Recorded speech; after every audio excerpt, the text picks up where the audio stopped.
Thank you, Kevin. Shit, I'm late to the clapping. Yeah, you are. These guys already rolling?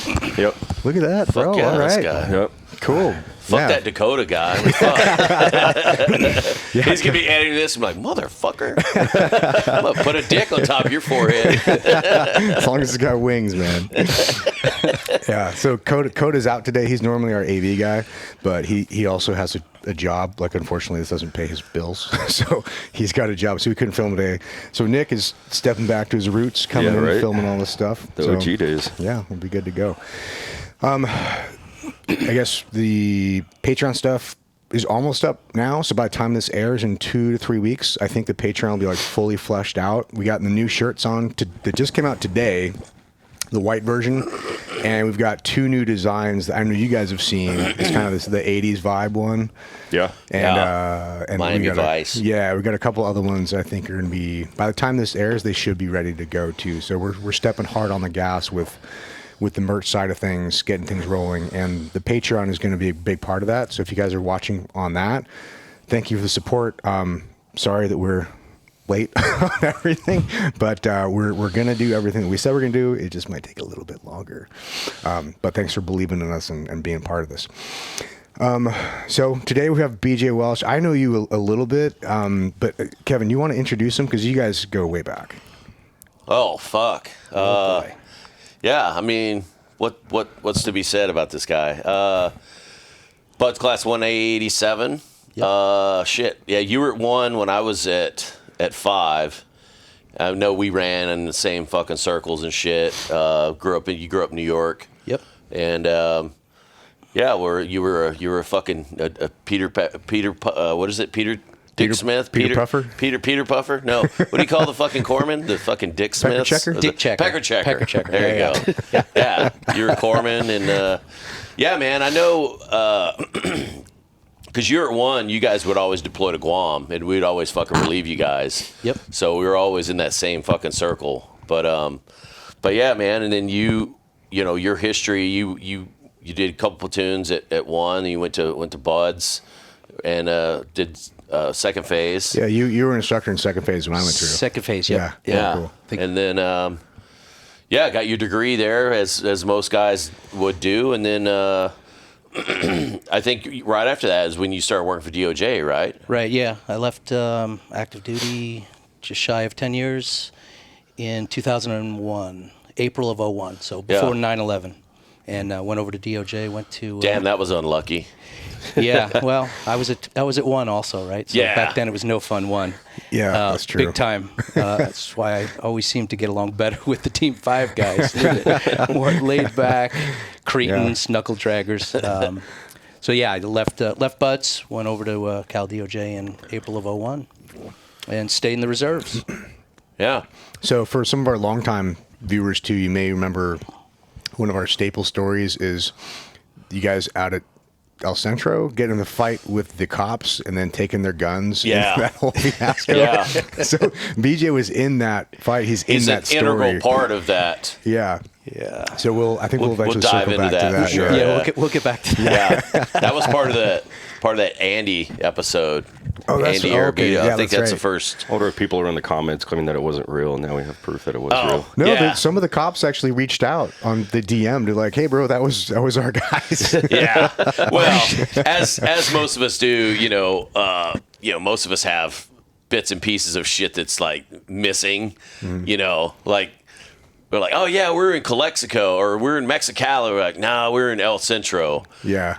Or like I know Andy put something where he was talking about a pisser on a C-130 or he said C-17 or C-17 bathroom doesn't look like that. Yeah. Like, I don't know what fucking airframe we're going on, It's like bro. shit that happened like literally 25 fucking years ago, and people are like, "Oh, C-17 has a bathroom that goes into the bulkhead of the," and we're like, all right, maybe it was a C-130. I don't Whatever, know, dude. but, Yeah, sure. Hey, not to say we don't support you, love you guys, viewing in and fact checking our shit. I mean, by all means, but it's so funny when you could very obviously like fact check.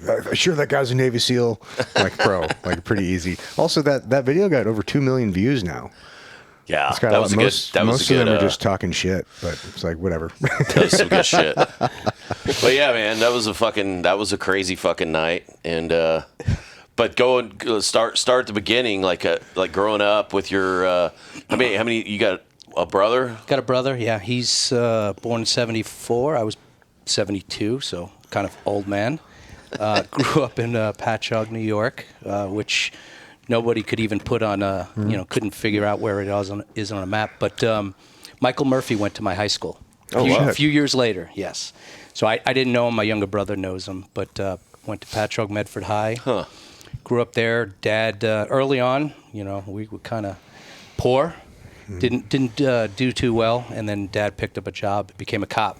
So our income went up quite substantially after that, and just a normal childhood. Grew up playing baseball.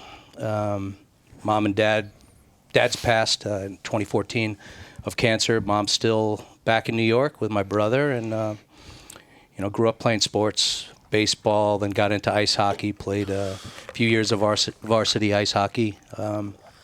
There, a little bit of martial arts, after Karate Kid. Figured I'd wanted to wax on, wax off. So got involved in that, and then went to community college after high school for all of a semester. Pretty much spent every day sleeping in the parents' car, listening to Howard Stern's show. Those are the good days. Knowing this was just not me.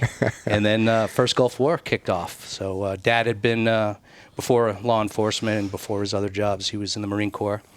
And then actually stayed on, did Army, National Guard, and then Air Force. So he was kind of like my bar, my hero. So followed in his steps. He said, don't join the Marine Corps, son. No offense, love the Marine Corps, but he's like, don't do that. And don't do it as an enlisted guy. So I did. I enlisted in the Navy. Wanted to get into the teams after the Gulf War, and by that time it was like, what up? What made you look into the SEAL teams, or did you know anything about that, or? I knew shit. Yeah. I mean, right? I graduated high school in 1990, so there was no. The books were like Vietnam era. So I read, Men with Green Faces, SEAL Team 1, Element of Surprise. Yeah, the SOG stuff. All the SOG shit, and it was like, those guys are badass. But no, I didn't know anything about it. I didn't read those books until talking with my dad, and I'm like, hey, Dad, I want to do the service. I want to do something special. He's like, all right, well, son, the Army has Special Force. He knew a little bit. Special Forces kind of do this, and Army Rangers and the Air Force have pararescue and combat control teams, and a little bit. He didn't know much. He was a grunt, a radioman with the Marine Corps, and then CIA does this and a little bit, FBI, but the Navy's got these guys. They're supposed to be the best. I went, ooh, shit, right? It's probably what sold us all. But it's always had good branding, dude. Yeah, and they're like, really a bunch of retards. Yeah,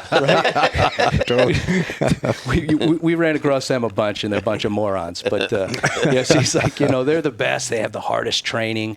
I'm like, yeah, well, what uniforms do they wear? He's like, well, the guys in Vietnam wore blue jeans, Levi's, and Tiger Stripe, and whatever the hell they wanted, and some more berets, and some more this and that. I'm like, ooh, let me look into that. But there was nothing to look into, right? You're like, man, I really want a beret. I want to. I think cotton denim in the jungle is a terrible idea. And then you end up at Team 1, the opposite of that. Ooh, They used to get mad at us because you're lacing your shoelaces wrong, bro. Like, it was that fucking... Or the croquis. Remember the fucking thing with your fucking glasses? I just remember they're faculty. highly illegal at Team 1. Holy fucking shit, bro. Like, because when I went to STT, my first class was at Team 3. The whole West Coast is going to 3. Well, 3 and 1 are just right there. The grinders share each other. I just remember rolling in, like, first fucking day. We're supposed to do quarters and shit at Team 3, and dude, I've got a pair of sunglasses on with fucking croquis, and dude, faculty's just like, you just hear his booming voice across fucking like 2 guys. Who is that? No, nobody. Everybody's like looking at me, and I'm looking like, let's go, Marines. They're locking the gate so we can't get in.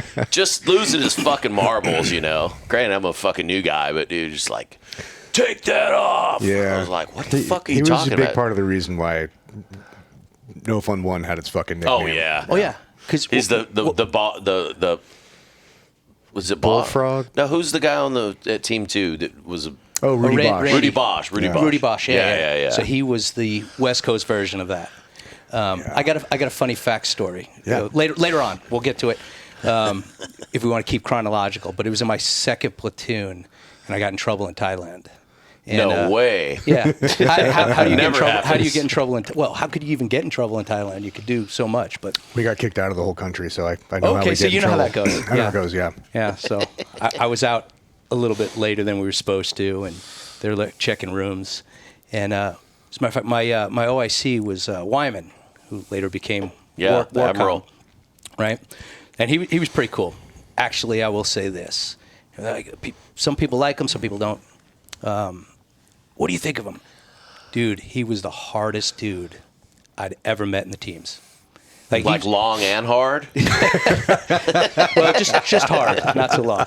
But right, Not so because much flaccid. He's a skinny, right? We were all kind of little fire plugs, thin dude, and what he lacked in like strength and everything else, mentally the hardest dude I'd ever met in my life, and thus he went as far as he did. But so I was up. Is he retired? Yeah. okay. He retired. Oh, yeah, okay. Retired, living a good life. I'm Nice. sure. Got to be a decent pension as a fucking whatever 2 07 or 08 or whatever the fuck two-star. it is. 08, yeah. Damn. Yeah. But yeah, so I was out all night long with HSC 5 Yep. back in the day, right? HSC or Yeah. HCS? HSC. Anyway, the Helo Squadron, that was kind of the Navy Special Operation guys, and they were a hoot. So we'd always fast rope and meet them on trips and shit. So I'm hanging out with those guys with another guy in my platoon. We call him Meat. He went to go work OGA later on, but so we're up all night long, and Meat's just like, all right, I'm done. 4 a.m. and he goes back to the hotel. They do their rounds in the hotel, and they're looking for people, and they're knocking on doors, and they're like, Meat, you were with BJ last night. Where is he? Fuck, I don't know. I'm here. HSC 5. HSC 5. Okay, HSC 5. Had to look it up. So I was out partying with those guys, and the commander, like he was the XO of the squadron, was just a madman, old Vietnam pilot. So I'm drinking with them all night long, and we go from their hotel, and finally the bars open up at 6 a.m. in Pattaya, and we're sitting out front, just drinking all night long and all day, and rolls up one of the dudes in the platoon is with the driver, and he's like, Doc, you need to get back now. I'm like, what? He gets on the cell phone, he calls back, I got him, and we roll back.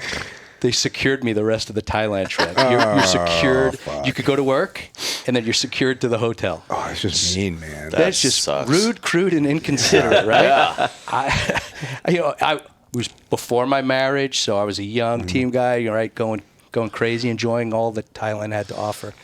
And who did I have to sit around the pool and drink beers with? Was Fack. Mash you fackety. He was actually cool. Was He's he? like, Doc, I like you, but you can't do this shit.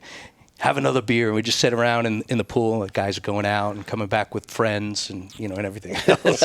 And I'm just in there, I got a drink with Fack. That's Yeah. it. That's So fucking funny, that's dude. my Fack story. I've heard good stories about him. I just don't have any good stories about him myself. Yeah.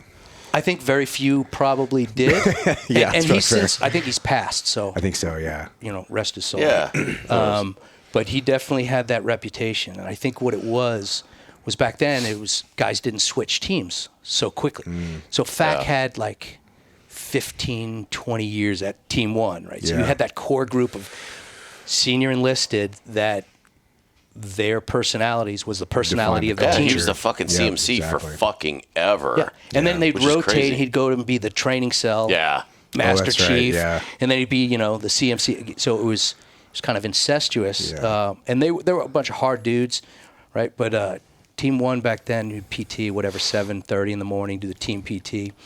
You better be showered, shaved, in your UDT shorts, with your dive socks, your jungle boots on, rolled over it, and a brown T-shirt. And we were always so jealous because Team 5's just rolling in from playing volleyball and surfing. Like 9 o'clock. And you're coming in hungover, and they're just doing whatever. They were wearing running shorts and tennis shoes, and we're like, Yeah. Dude, we had That's more we my had the personality. surf. Dude, we had the surf mart right beside our compound too. So we just walk over there and grab fucking food and shit. yeah.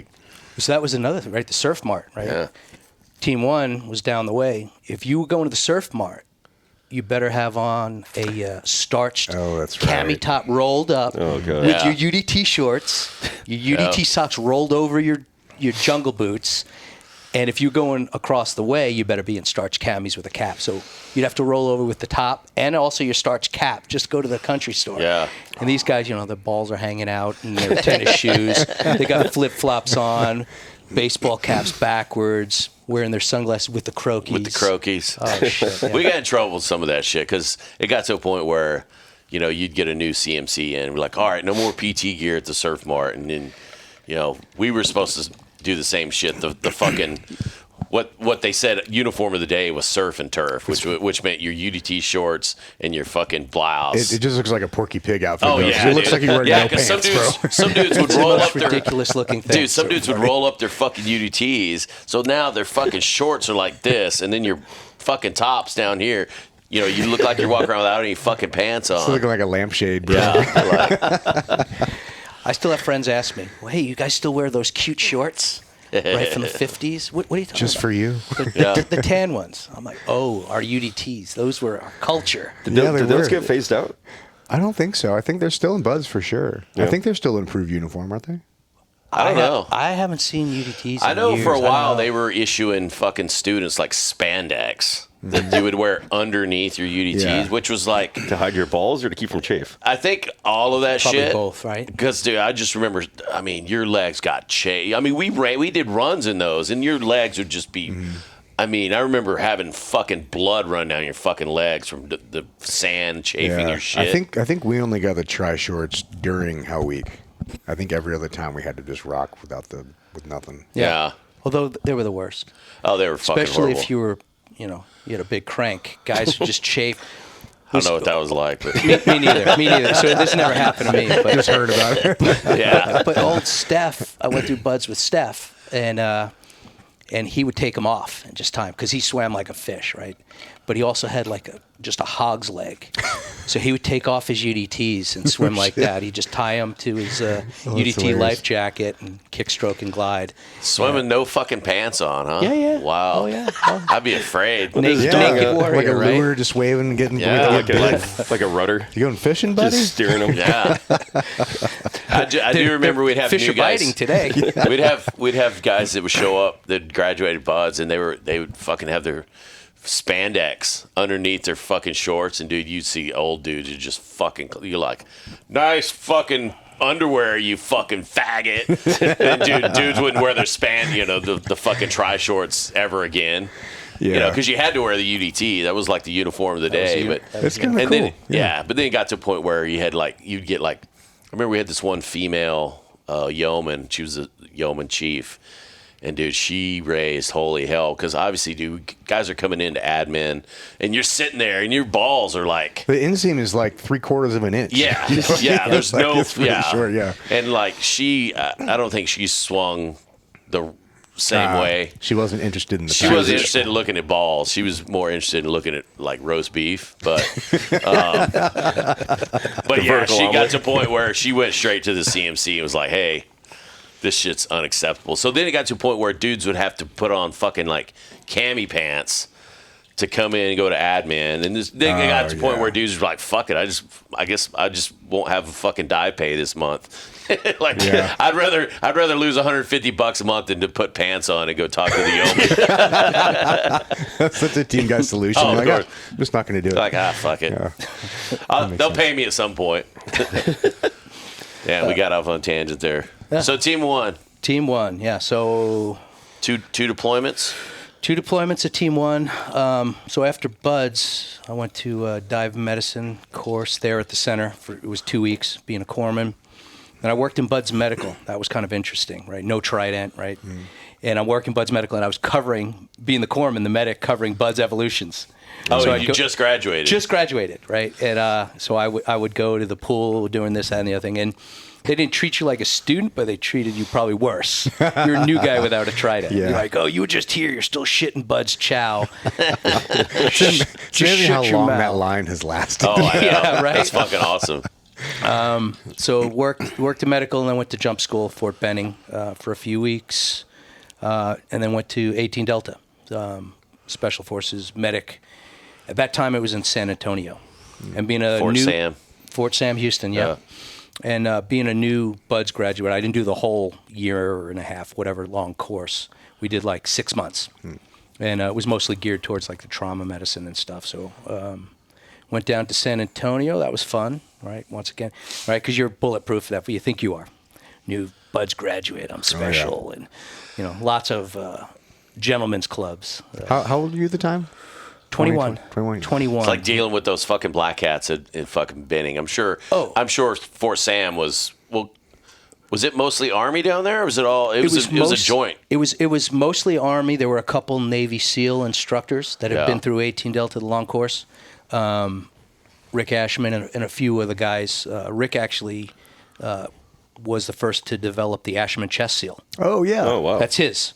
So when we were down there, so was he one of the dudes shot in Panama, or he just was. his? Yeah, he was shot, got hit in the groin. You know, missed his little dick by a couple inches and blew out like a soapbox size from his ass. Holy shit! Yeah, I remember that. Yeah, he was Team 4. He was the 60 gunner. He had a Predator pack. Belt coming in. Gazillion rounds. Was he an instructor with you at the same time? Because there is an instructor Eshelman in first phase, I think. No, so Rick, different guy. Different guy. Rick was at 18 Delta.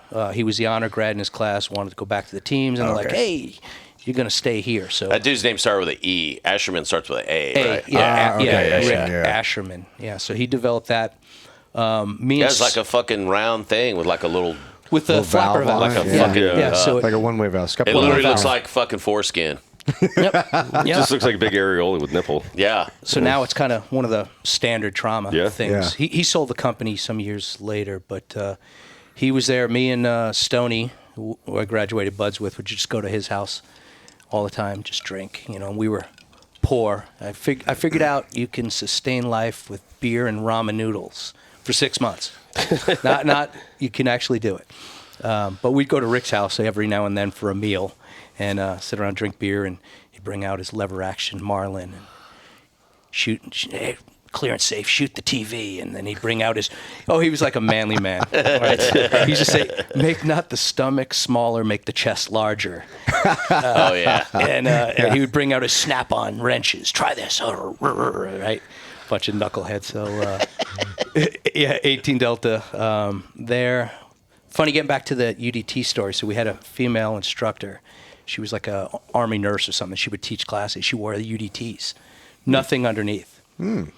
So, of course, guys figure that out. And like, do some flutter kicks. Drop the pencil and look up, and she'd be sitting and, teaching something. So it was like, ooh, like 70s. Like, shit. Yeah. Oh, you got me. I won't do that again. Bearded clam there. I won't do that again.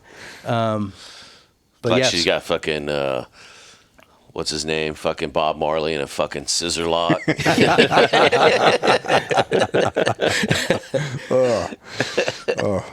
Gross. So, 18 Delta, I went to Team 1. And Team 1 STT. Yeah. Get there as a new guy, and Team 1 had its own, right, because they were Team 1, the original team. So I tried to put in to go to Team 3's STT to expedite my getting a trident. Like, no, we train our own. So I had to wait. I worked in medical for a few months.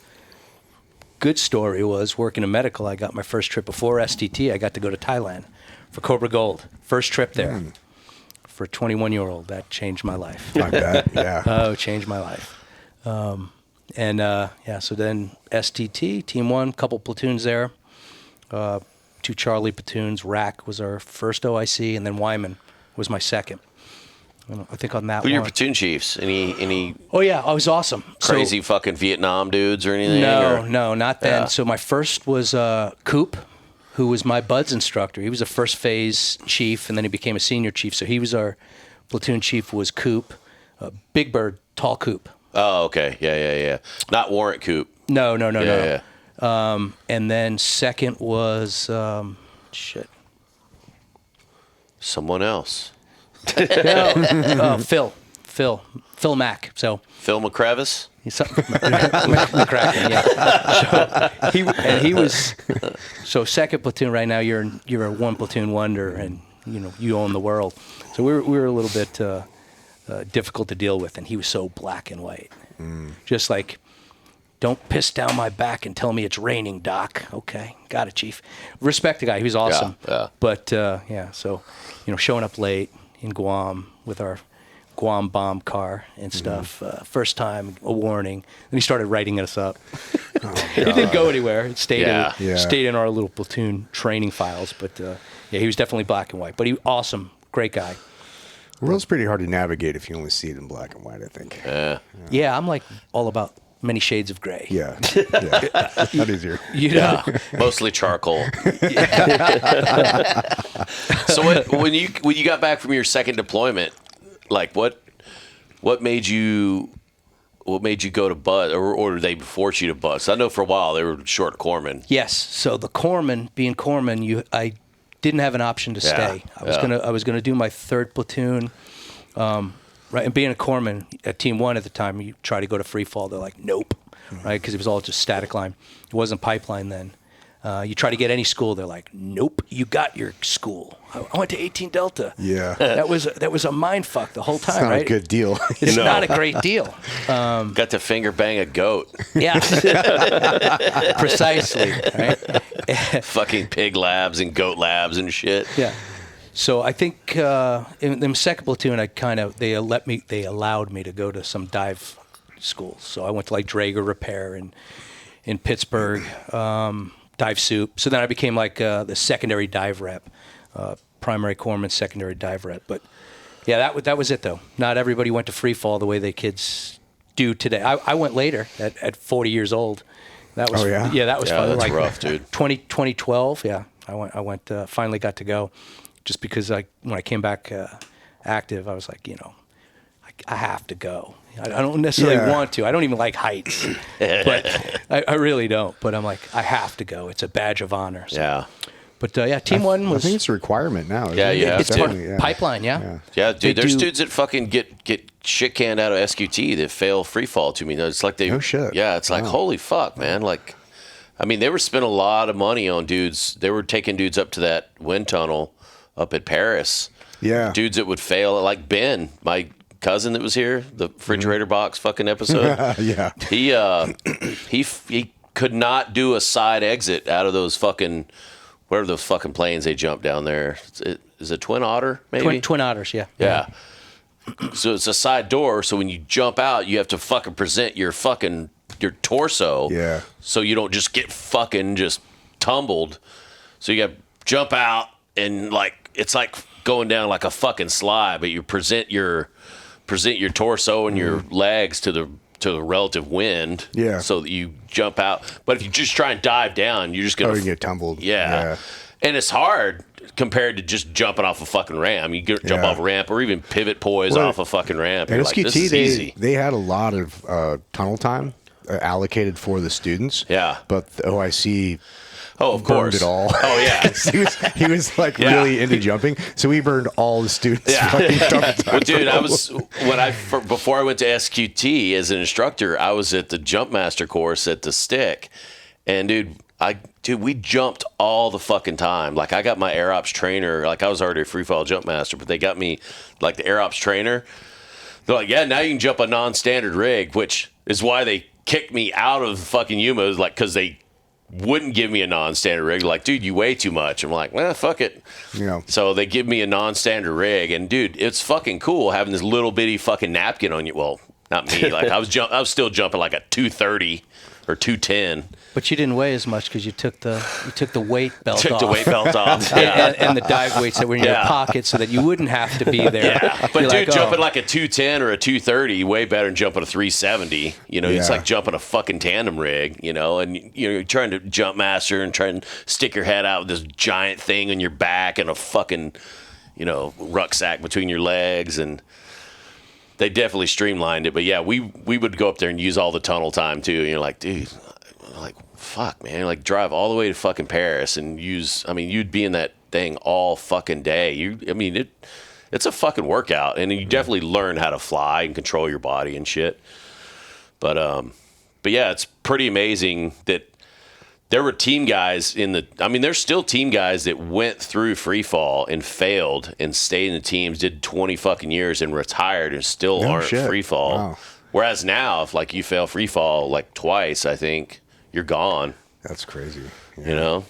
Yeah, I think I didn't go through free fall until I'd been in the teams 20 years. Wow. Yeah, as a reservist, I went. Yeah. Yeah, I got out before his requirement too. Yeah, so there were a couple. Yeah, you of never us. went at all? No. Holy fuck. I avoided it. I don't want to go. I fucking hate jumping.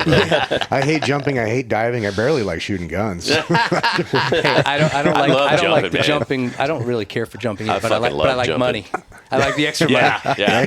That's a bar tab, bro. I like the extra I used money. to I love to jump, but yeah, I'm not big on diving, but unless it's really fucking clear, like doing some of those dives out in Guam, dude, those are fucking fun as fuck. Blue dude. hole, yeah. the blue hole.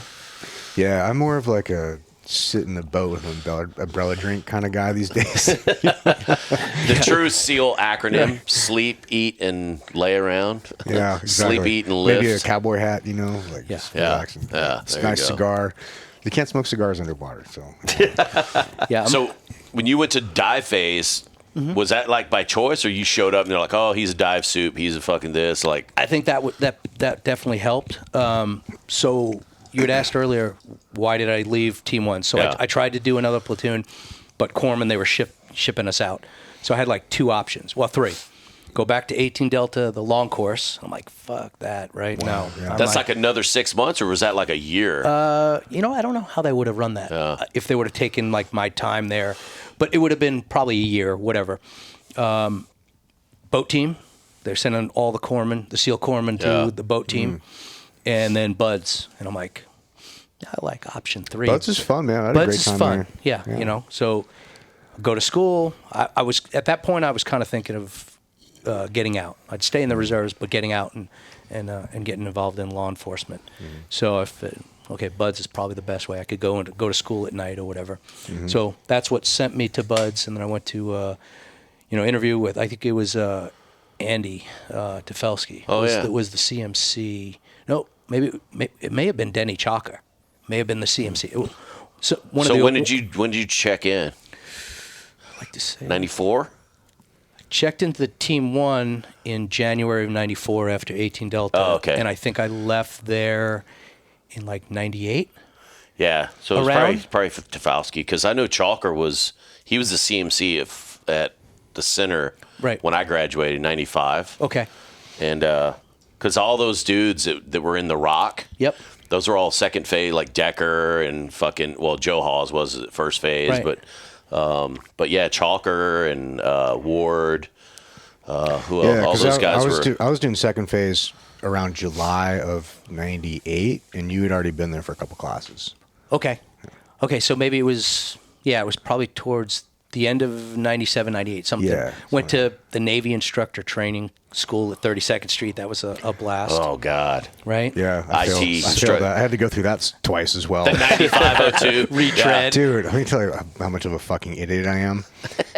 Dude, so I fucked that up for a variety of reasons. But so I got in trouble there. No way. Right. Yeah. There's a trend here. But I've never been good with like dates and like when the regular Navy switchover is. And I'm wearing my boot camp like whites, because we don't wear whites, but you're working whites, not your dress whites. Which yeah. This is the only time I've ever worn them in 10 years that I was in. And we have to wear them to the school. So I didn't even know, I'm like barely fitting into my boot camp shit out there. So I wasn't aware of all the regulations and like when you switch over from whites to blues. So I got in trouble and I had to show up the next day. They had already changed over to fucking blues and I'm in whites. And I had no fucking idea. And I'm Hey, like, guys. oh my God, bro. I was like, I'm already in trouble and I'm showing up the wrong uniform. Like I'm fucked. Yeah. So I was like, I'm just going to go through it. Dude, it's weird. I went through it and we talked to like this. It wasn't like a Chiefs board or anything. It was like me and like the OIC of the whatever class, and then some instructor, whatever. And at the end of it said nothing about my out of uniform or anything like that. At the end of it, he's like, "Well, you're not wearing the right socks.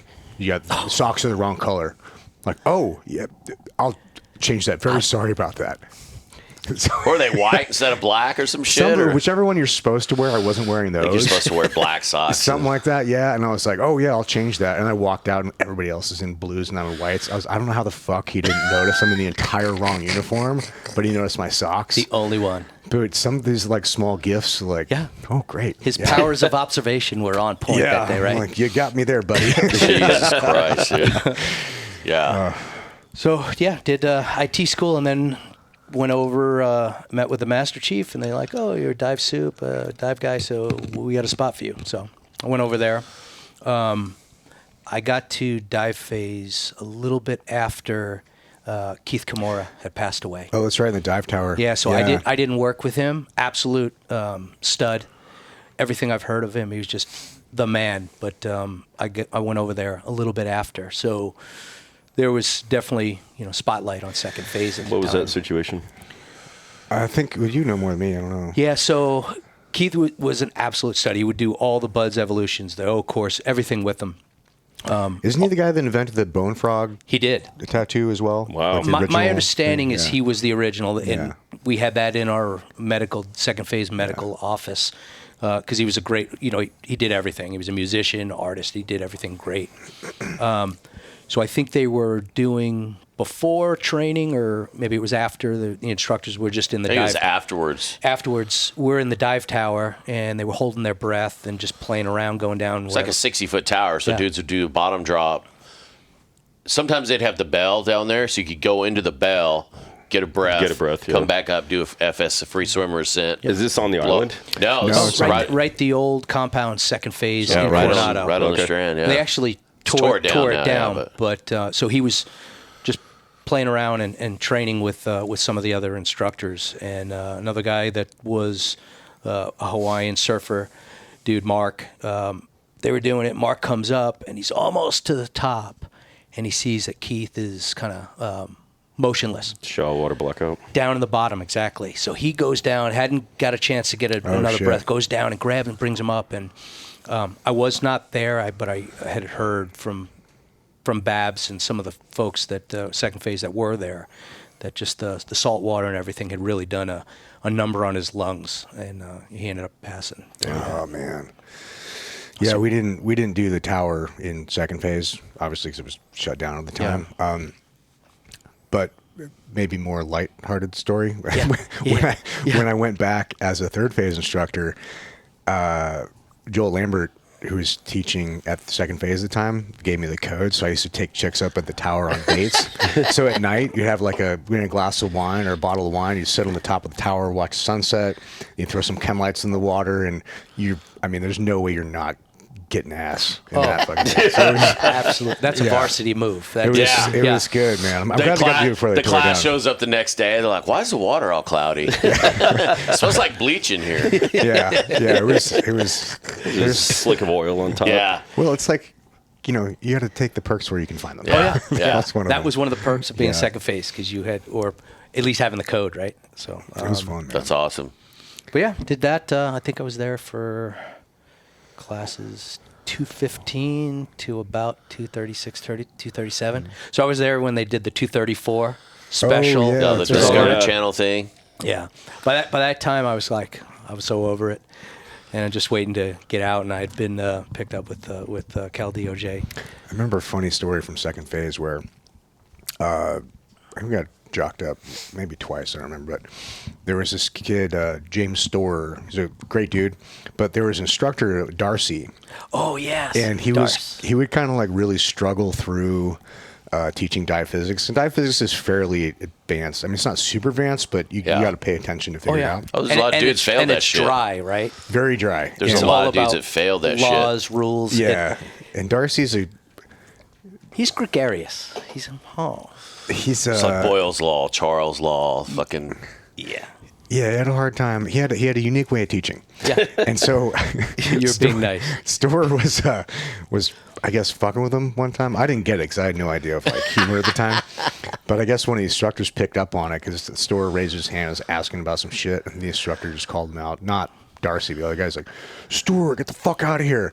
So, and then they had him running for hours. They had him running back and forth. Because he was to fucking with the same- instructor. So they had him running back and forth to the beach and back with a face mask full of sand. So every like 5 minutes he'd come back in and just announce to the class, "I will not be an asshole." So then you see him just run away again.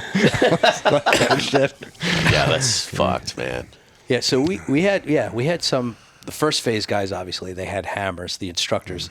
But we had a couple in second phase, and that it was not me. I'm just, I don't know, probably too nice. So hard, I guess, when you need, but I was one of the nicer guys. No, you're super nice. I only had one interaction with you as a student, and it was because I was running across the grinder, and you're like, "Hey, get over here." I'm like, "Yeah." He's like, "Are you even in this fucking class? We've never seen you before." Where's your swim buddy? You're Where the fuck's your swim buddy? So I've done what I need to do. Yeah, I'm like, "So I'm a gray man." Okay, this works out. Yeah. And then they had another Army instructor that was he was a Green Beret guy, but he'd come over as a exchange situation. Yeah. And he had a fucking killer GT. That was the first time I saw like a GT Mustang, the little Fox body. Yeah. But his was sick. It was like done up. It was fucking nice. Yeah, when I went through, there was Sergeant First Class Brown. Tech Sergeant Libby was there for fucking ever. Oh, the Air Force guy. That's right. So so he was there when I was a student, and then when I was an instructor. No shit. He was Wow. there for, I think, 9 years. Dude, he was there forever. He retired out of the Air Force. So he came out from a PJ and was over there? He was a CCT. Okay. Yeah, so he was a CCT, dive qualified, and he came there and just stayed forever. Well, this is also before 9/11, so there's no war. So like, if you're going to stay Oh, somewhere, dude. Yeah, you want to stay in San pension, Diego. collect bro. a check. Yeah, why go Absolutely. other places? Yeah. It's Coronado. He's just Yeah. phoning back, like, "Yeah, it's terrible over here. I'll hold it down for Especially you the Army guys." guy. Yeah. I mean, the Army has no good duty stations, Oh, so no. I can only imagine you're in Coronado. No, those dudes were loving it, man. Oh, yeah. So we always had a few Green Berets that were part of their dive teams. What was the Army guy's name? I don't remember. Mike, we had Mike Ewings. Dave Hannon was the 18 Delta, the medic. It must have been Instructor Ewing then. Yeah. And then we had another E8 Casey that was, when he was a Ranger, he was one of the jump masters into Panama. Oh shit. Was it before- RJ Casey. I think Yeah. I think Casey and Brown were there when I was there, maybe. Could have been or- Casey, a tall, thin guy. He was the runner, right? So Yeah. you get your strong Yeah. runners run the class. Yep. Casey ran like the LA Marathon 1 year at like a 5:45 mile pace or some shit like that. Oh, Like, my God. Absolutely, like, so he would just go out. He's like, "All right, I'm going on lunch," and he would run the beach he'd come back 2-3 hours later. Loved to man. run. That's how I was. I was like in the third phase. I was the guy that was always running the class. Oh, I can see that. Runners. Yeah. Absolutely. But Casey, truck. Yeah. So you Like, remember all right. this? You remember this, bullhorn. right? During pool week, we'd be in the pool. It's relatively warm, but as instructors, you're in there all day long. So Casey could run, but the guy had like no body fat. Oh, yeah. So he'd get out like a third way through of the pool week, or the pool evolution, and you'd see him in the shower inside the locker room, the hot shower, and he'd be shaking uncontrollably and then come back in. So no body fat, could run like crazy, but didn't like the cold water. Yeah, you know? it's always a drawback. I remember there was a couple of those dudes that were like that. Like when we would do pool evolutions, like they were in there in like a spring suit or something. You're always like, why are these guys wearing wetsuits in the pool? But then you think about it, they're there for like 3 fucking hours. You're like all morning. And you're not moving that much. You're just kind of they're floating sitting there with just your watching and Yeah, you get cold, man. You have your snorkel on and your mask, and you're just kind of watching. Yeah. You move a little bit, and then you come back up to the top, and you're watching. So Yeah. all day long. Do you remember Instructor Gillespie? Yeah. He was which one? Kyle? Kyle Gillespie. Yeah. I remember him being fucking huge. Maybe it's because I was smaller at the time. Is he bigger than you are now? I don't know. He was a big boy. Because you're 270, right? He was pretty big. He's always been a big guy. I haven't seen him in 20 plus years. Yeah. But Kyle was, Oh. and he was one of the hammers, right? I remember in fighting first phase. I remember fighting that guy in the water during life saving, and I couldn't even you got to get your arm around. I couldn't even get my arm halfway around this guy. Yeah. He's huge. Yeah, he's always he's been a a big monster. fucking dude. It's like Yeah. trying to fight a walrus. Yeah, yeah, right. Good luck with that. He was like a killer instructor, but one of the nicest. Right, he's huge, but he's like my wife when we first started getting together. We go to the parties and shit, and she's like, "Kyle's a big teddy bear. He's so she's a little bitty thing, and he'd be like, "Come here, Yeah. Dude, I think just he's like the nicest guy in the world." But students were like, "He's gonna kill me." Yeah. And dude, he'd been in forever too. And he made chief late in life because I think he was one of those guys that like got a deuce as like an E6, had picked up Chief but hadn't been frocked yet. Right. Got a deuce. Like Mike Brickley was like that too. Yeah. And then you're in the penalty box. So you pick up Chief and you're waiting, it's like a fucking month after you find out.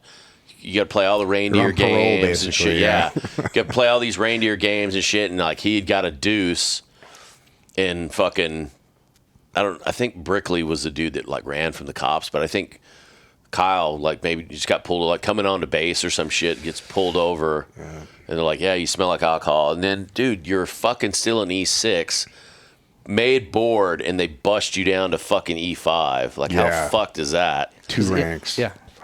So that's like, then it takes you 6 fucking years. It takes you 3 years to make E6 again, three more years to be eligible to take fucking the test for G. And then people wonder why you get like a shitty taste in your mouth. Like, oh, why didn't you stay in past 20? I'm like, fuck you. Yeah, exactly. Trying to recover from that as well. Yeah. So, funny story, talking about like the old days, right? The DUI. So when I was at Team 1, I think it was in my first platoon. So I was a new guy.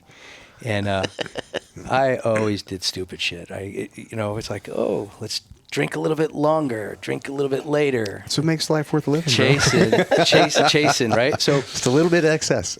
I was out one night with a buddy. He was just a corpsman, and we're gonna go over to. We're drinking all day long at Lahaina's, and good spot. Yep, good spot. And we're gonna go back to Pacers, and better spot. Right, even better. And just shit house. Should not have been driving, but. So we get into a fight. He's like, fuck you. He gets out and leaves. I'm like, all right, well, I'm still going back to Pacers. So drive through PB, probably not even a direct way to get to Pacers, but I was shithouse. And I'm driving, and I go to turn the radio. You're like trying to look at your MapQuest fucking pages. Yeah, the Thomas guy. And I go to change the radio station, and boom, I rear-ended a car. Oh, shit. And that was my one and only, of course. Then I couldn't go anywhere. Car's fucked. And cops roll up, and that was my DUI. First platoon. I was like, oh, fuck, this is just great. So, fortunately, I went to... What seems to be a problem, Oliver? Oh, yeah. I blew... I'd like to say it was like a 0.2 plus. Attaboy. Yeah, it was... Right, if you're going to do it. I did it strong. It's on the scale, bro. Yeah. It was huge.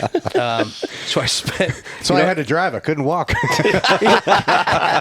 I figured, okay, they asked breathalyzer. And I'm like, oh, I need some time to sober up, right? I think I need an hour to sober up. I'm gonna suck on some pennies. No, I'll do a blood. So they take me down there, do blood, and they're like, okay, you're fucking like 0.28, whatever it was. Shithouse. Spent the night, platoon, the OIC. That's why you got to fake a heart attack. Yeah, exactly. My heart, my liver. That's the big one, Elizabeth. So they come and bail me out, and that was miserable. First platoon. Who bailed you out? Farrell. Timmy Farrell? Mike.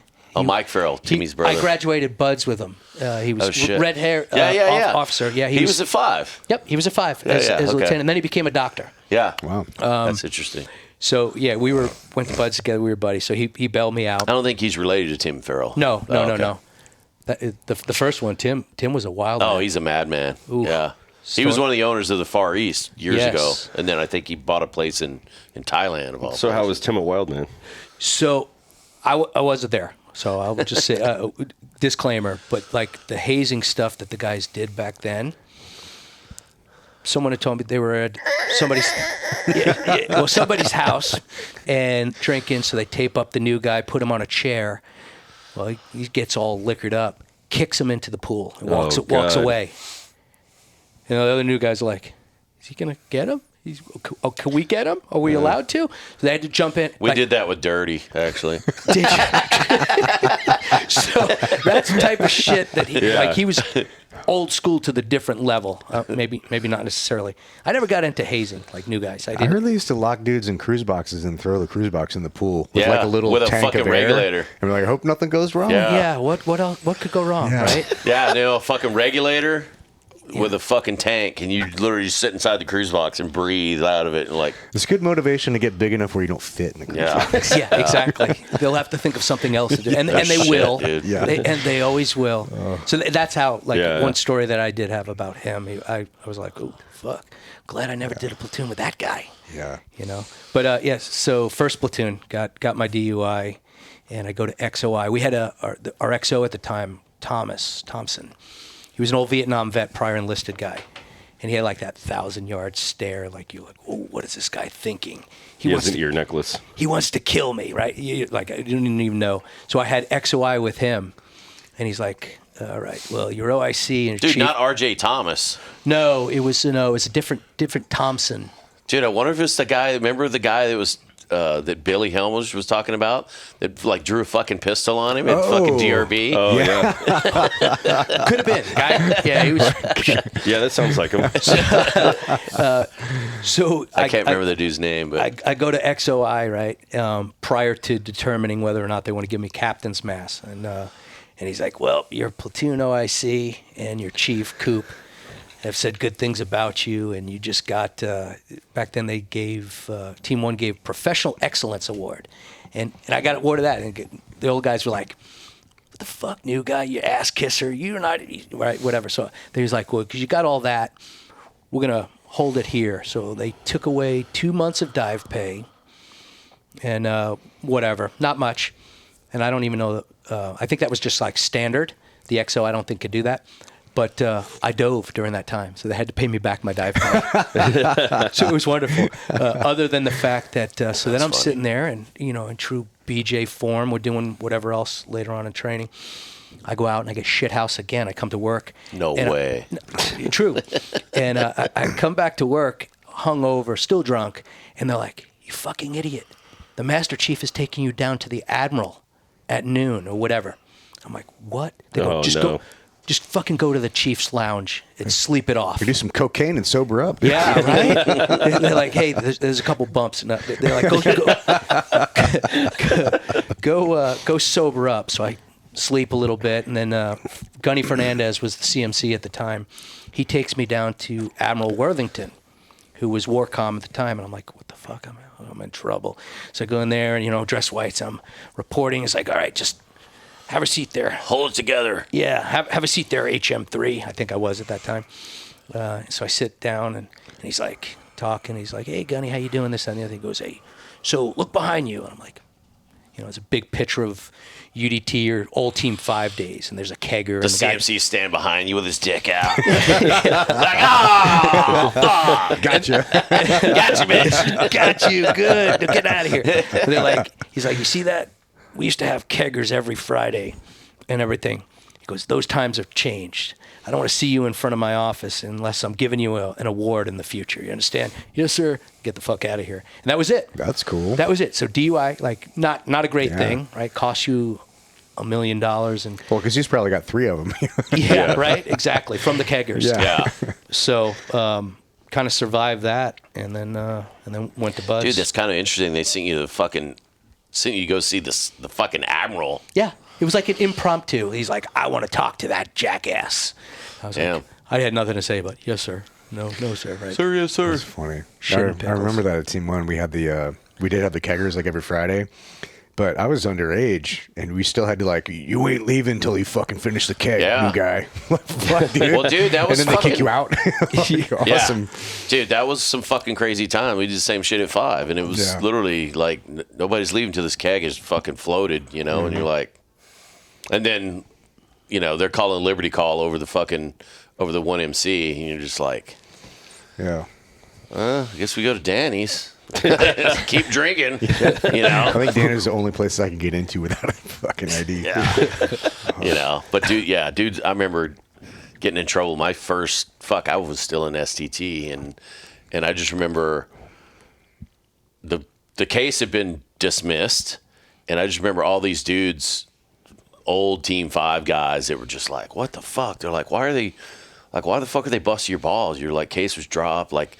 They're like Monday morning quarters. We used to take up a collection and go bail dudes out of jail. I was all like, you know, there was a lot of dudes. Yeah, there was like Doug Hucker, he was the ops master senior chief, and like he was like, dude, what the fuck? Like, why? It's like, why are they fucking raised such a stink? And I just remember him for certain, because the way I used to get home when I first had a place, when I first got in the teams, was out the 94, and then I'd take College Avenue. And I just remember, and Hucker lived in fucking Alpine, so he would take the 94 to like the 8, the 125 to the 8 or whatever. And I just remember one time. Oh yeah, We'll take a break in like 2 seconds. I'm driving my Jeep, and I look over and I see Hucker. He's in like a truck or something, and he's all like, and I had the top off. I thought I was fucking cool, fucking rocking out. Just the Trans just a Am? girl in the world, fucking driving my Jeep. I look over, see Hucker. He's like, hey. He raised a beer. He's driving and drinking. He's all like, I'm like, oh man, I thought I was fucking cool, Good old days. Well, All right. take a break? Yeah, take a little break. Thanks.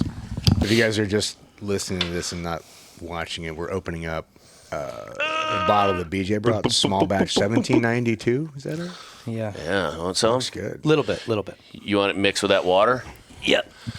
Yeah. All right, bitch. Say when. That's good. Oh, we have a new. Of course it's good. We have a new drinking accessory coming out as A well. little? Oh, do you? Yeah, Okay. yeah. It's a coaster with thermal properties that is going to be pretty good. We're experimenting with the different materials now, but we got the prototypes done. Ryan's acting like he's at fucking Skunk Works with whiskey. Yeah. I don't even drink it neat. I normally have the ice. heat gun. Yeah, it's like, It's got all right. thermal properties. Like people would be ordering it, like, looking through it, thinking you're going to be like Predator, like seeing heat and shit. No, it just means it's going to keep your whiskey cool. Exactly. It's going to be dope. Thanks for bringing this. Thanks for coming that's on, good. man. Yeah. Is it Indeed, good? sirs. The beginning of the end. So there we were. And what are we doing with those glasses, Ryan? Are those go to our top tier Patreon people, or what? Or are we just throwing those as swag? No, we have the coins that are coming on for the top tier Patreon guys, which are in the works. They're going to take about 3 weeks. So you built the Patreon stuff. So I think we got a cigar night that we just got to organize. Yeah. So I'm down to do it. We just got to figure out when to do it. Yeah. And then a couple other things, swag pack. We doing like one per month or something like that? Yeah. Yeah. We just got to figure out where we want to do it, because obviously we're ripping cigars. I don't know that the landlord of this facility would I don't be think we can do stoked. it here, but I could cruise down to your place. Yeah, and do but that. I mean, we could just set up some lights. I'd rather not do it at night, and we can just do a nice little daytime one in the back. But we got a perfect setup and everything for it. Yeah. And so I think it'd be good. Yeah, I mean, Yeah, that'd we be cool. could do it at my place in PB too, but that's a drive. Well, it's a drive everywhere. Everywhere's a fucking drive. Yeah. But yeah, We got the plenty- fire pit at Kent's Pub too. You That do little have sunken Kent's in. Pub. Oh, that's true. Yeah, we do have Kent's Pub. All right, Okay. fuck it, it's at your house. That might be cool. Yeah. Yeah. All right, that'll be good. Done deal. I feel bad because we haven't linked this anywhere. Like you have to completely sign off. Go Google Liberty Risk Patreon to find the Right. link, and people are still finding it. So I feel like if people are really into it, we got to actually deliver. yeah. it. Yeah, I think last time I looked, we're at 85 subscribers right now on Patreon. Nice. Yeah, 85 That's diehard cool. people that are into Or it. cash so- pause finally. Well, I mean, Well, that. Money's coming in, but more's going Yes. out. Yeah. Yeah, but I wanted to catch you guys up on this too. We're actually passing the point of we're now making more than we're spending, including the merch. So, and we're actually positive on the ads that we're spending on the merch, which of all the clothing brands we work with, nobody's positive with acquiring new customers, but we are. And it's kind of a weird thing, but so we're gonna do that. And those new shirts are really going to push us over the edge. Dude, those fucking Miami Vice shirts are I'm a dope big as fan. fuck, I love dude. those little things, Yeah. dude. They're so Yeah. fun. Like I love this brand because it's not so serious, just kind of like tongue in cheek, fucking around, having a good time. 100%. Yeah. Well, to have someone like me, I'm anti-serious, right?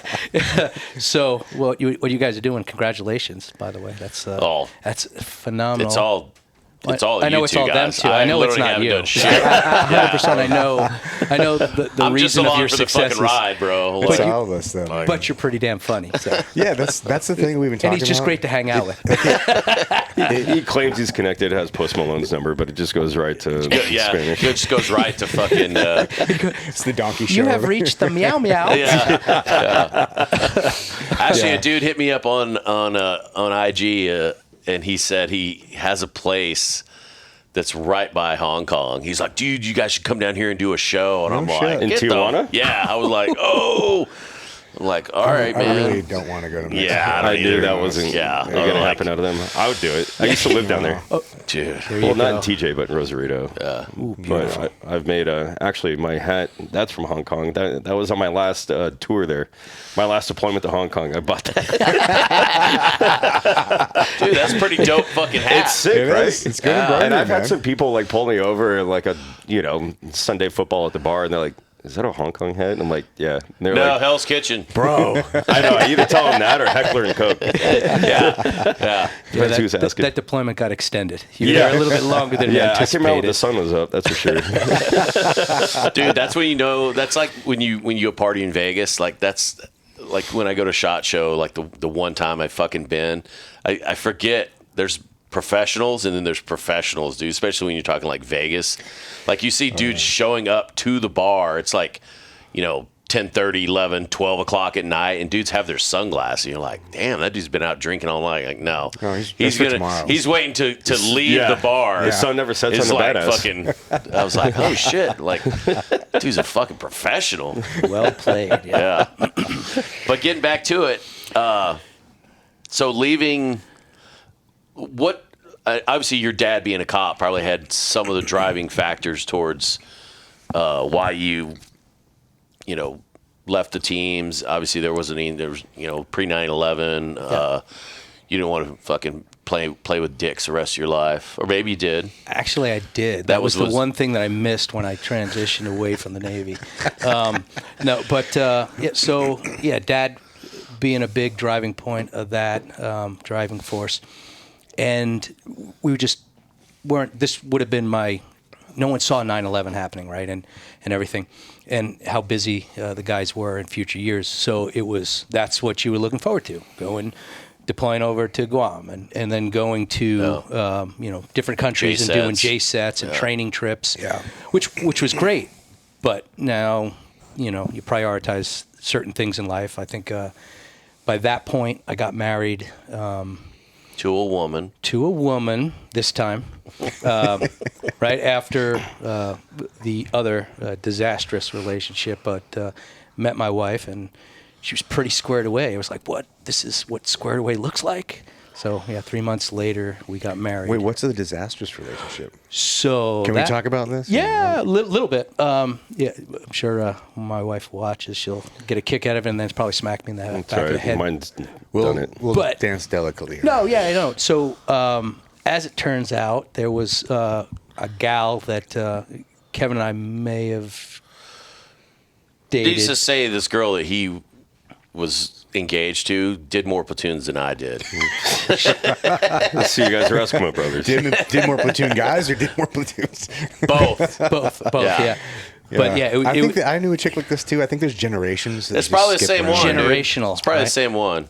Could be. It was funny. Another guy, like years later, I think I was doing reserve drill weekend or whatever. And I go up to McPee's, and one of our old buddies, Bill, I'm not going to say last name, but Bill's like, "Oh yeah, I was just seeing that girl, and she had this photo album, and you were in it." And I was like, "Oh, A photo album. Like, you were probably in it too, and a couple Rolodex, couple not a dozen photo album. other team guys." But Well, there's a dude I went to boot camp, A school, and buds with. Still great friends with him to this day. He was hanging out with her in buds, yeah. and then he moved away, and I met this girl. I Like think many of us, met her years later. years later, somewhere else. Yeah, I was like, oh, hey, what's going on? And she used to roll with fucking encore of fucking chicks. It was just like, Yeah. Well, I mean, we had with our I'm 47, so I'm not that far removed from your guys' generation. Close, yeah. But it's I think this is definitely a different chick that I'm talking about. But it's weird how like you have certain similar personality types that attract others' personality types. So Yeah. she was kind of the ringleader of this group of chicks that would kind of This hang harem. around and do the. Yeah. I mean, if they're not related or know each other, they would be like best friends. But also she ended up. I mean, that's a whole different story. I don't want to get into that story here, but sorry. Yeah, no, I see Anyway. you. They're everywhere. I see you twisting. Yeah, I'm like, I have no secrets from my wife. Like, she knows my whole story. I just don't want to like stir up drama for other people. Yeah. Well, and that was with this gal too. When I met my wife and we were hanging out, and we're over at my house, which was in Mission Valley area, up from the old stadium. And we're in bed one morning, and I get a phone call. It's like, you mother. I'm like, oh shit, I don't want to deal with this. And wife's in bed with me. She looked at me. She's like, do you need time? Because we were just dating. We hadn't got married. Do you need time to sort out your shit? Everybody does. I'm not being a part of this. I'm like, no, I'm good. Like, don't leave. Don't leave me. You're the most normal, squared away, cool chick I can imagine. Don't leave me. Yeah, it I will counts for a lot, crumble. man. I will crumble if you leave me. So yeah, that was that. Yeah, it was. Let's just say this. A funny story. So I'm dating my wife before we got married at the time, and she lived downtown. I was up from the stadium, and she was supposed to come over, right? She worked and everything. Had a driver's license, unlike the other girl. Just dead serious, right? So my wife was going to come over, and she just ends up falling asleep and staying at her place. So I come to the house after work in second phase, and I'm in the house for a little bit. I ding dong, right? I open up the door, and there she is, right? And she's like all of 4'11", like little bitty thing, but deadly, right? She had some claws. Latina? No, Filipina. Tomato, pineapple. Same shit. Yeah. So I'm like, so what are you doing here? And she's like, oh, nothing. I'm like, okay, well, That's how you know to be scared. yeah, like just that tone. She's I was holding like, a bat with nails in it behind her Come back. closer. it gets better. It gets better. So I'm like, you need to go. I'm like, fuck. My girlfriend's gonna come over any minute. She didn't, but fortunately, I'm like, hey, you need to go. And then she just starts fucking. She's like, why'd you take my picture off in the hallway? And all of a sudden, I knew she was in the house. Right, so yeah, Yeah, literally. and we had my brother had moved out from New York, lived with me for we lived together for a couple of years, and I bought him a dog for Christmas, right? Because we're deploying and going away, and he didn't have anyone, so I get him an Akita, and the dog hated everybody but liked her. As an Akita does, yeah. Yeah, so she gets in the house. I know They right? have the same size brain. Yeah, she gets in the Just house. Just kidding. And she's like. So I run immediately. I don't know what it was, but click. I'm like, shit, my gun. I ran to the bedroom. It's gone. I'm like, motherfucker. Right. So I come back out. I'm like, hey, so where's my gun? She's like, I don't know what you're talking about. Where the fuck is my gun? You know, she's like, I'll fucking kill you. I'm like, oh, hell no. Oh, shit. I scoop her little ass up, bring her in the house. I called 911, right? And we had I think near Arrow Drive was the nearest San Diego Police Department. So they're pretty quick to arrive. I'm like, hey, I have my ex-fiance here. She stole my gun, threatening to kill me.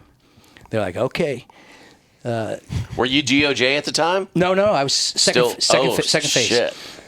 And so I leave the door open, thinking that when the cop comes up, I want to hear him talk. So I plant her ass down. And, well, when I call the cops, they're like, where is she right now? I go, I got her ass right here. I'm not letting her go because she's like, she doesn't have the gun on her right now. It could be outside. I don't know. She's going to shoot me. Hell no. Yeah. And they're like, okay, just stay there. So I put her on the couch and we're talking. I'm trying to get her to talk. I'm like, where's my gun? I don't know. And then she's like, oh. So finally the cops come. They end up arresting her, taking her away. She had two knuckleheads drive her to my place because she didn't have a license. Gave them the gun. In exchange for the ride. I don't know if they're planning on keeping it or what, right? And so she gets taken away about 4 or 5 in the morning. I get, I don't know if it was a phone call or a knock on the door or whatever. The cop came back and gave me my gun. And I don't know, I can't remember his name. Christ, dude. But this San Diego PD's officer's brother was a team guy. And he no was a shit. senior chief that ran San Clemente Island at the time. He was like, the head team guy, senior chief that ran San Clemente. So he brought it back. I'm like, oh, thank you so much. And It's like, you team guys got to get your shit together. hey, you need to choose your women better, right? I'm working on it. So about a week or so later, she gets out, or she was in there for a few days, and in Las Colinas, and I get a phone call at my work desk, and she's like, "Oh, I just want to apologize, and I wish you the best." I'm like, "Okay." Just die. So then she's like, "And God bless you, BJ." And I said, "Well, God bless you too. I wish the best for you." And then we hung up, and I'm like, "Oh shit! Did she mean like you're gonna need God?" I'm like, "You're right." Everything's like spinning in my head. What's the God angle be she's with working you. on And now? honestly, other than the phone call when I was in bed with my wife later on, that she called and was bitching about something, I never saw her again. So fortunately, That's I'm still good. She learned a All right. lesson. maybe Yeah. I don't know. She's probably married to some She's been team guy now. Well, that's I don't 27 know. years. She's still plotting, dude. Could be like if anything Sharp goes and a wrong, knife right now. I'm on record here. Like You're not suicidal? I'm not suicidal, and my wife has no reason to kill me, so I don't know. But yeah, that was that gal when I was in second phase, but haven't seen her in 27, 30 years, whatever it is. I feel like there can be a scripted TV show out of your guys' like off-base like living arrangements and the stories that go from There's there. definitely some wild stuff. The Real happens. House Husbands of Coronado. Yeah, that's exactly what it needs to be on Bravo of all things Yeah. too. And it's mostly The bad Secret decisions. Lives of Team Guy 100%. Husbands. Well, that's when. Do you know Mikey Sowers?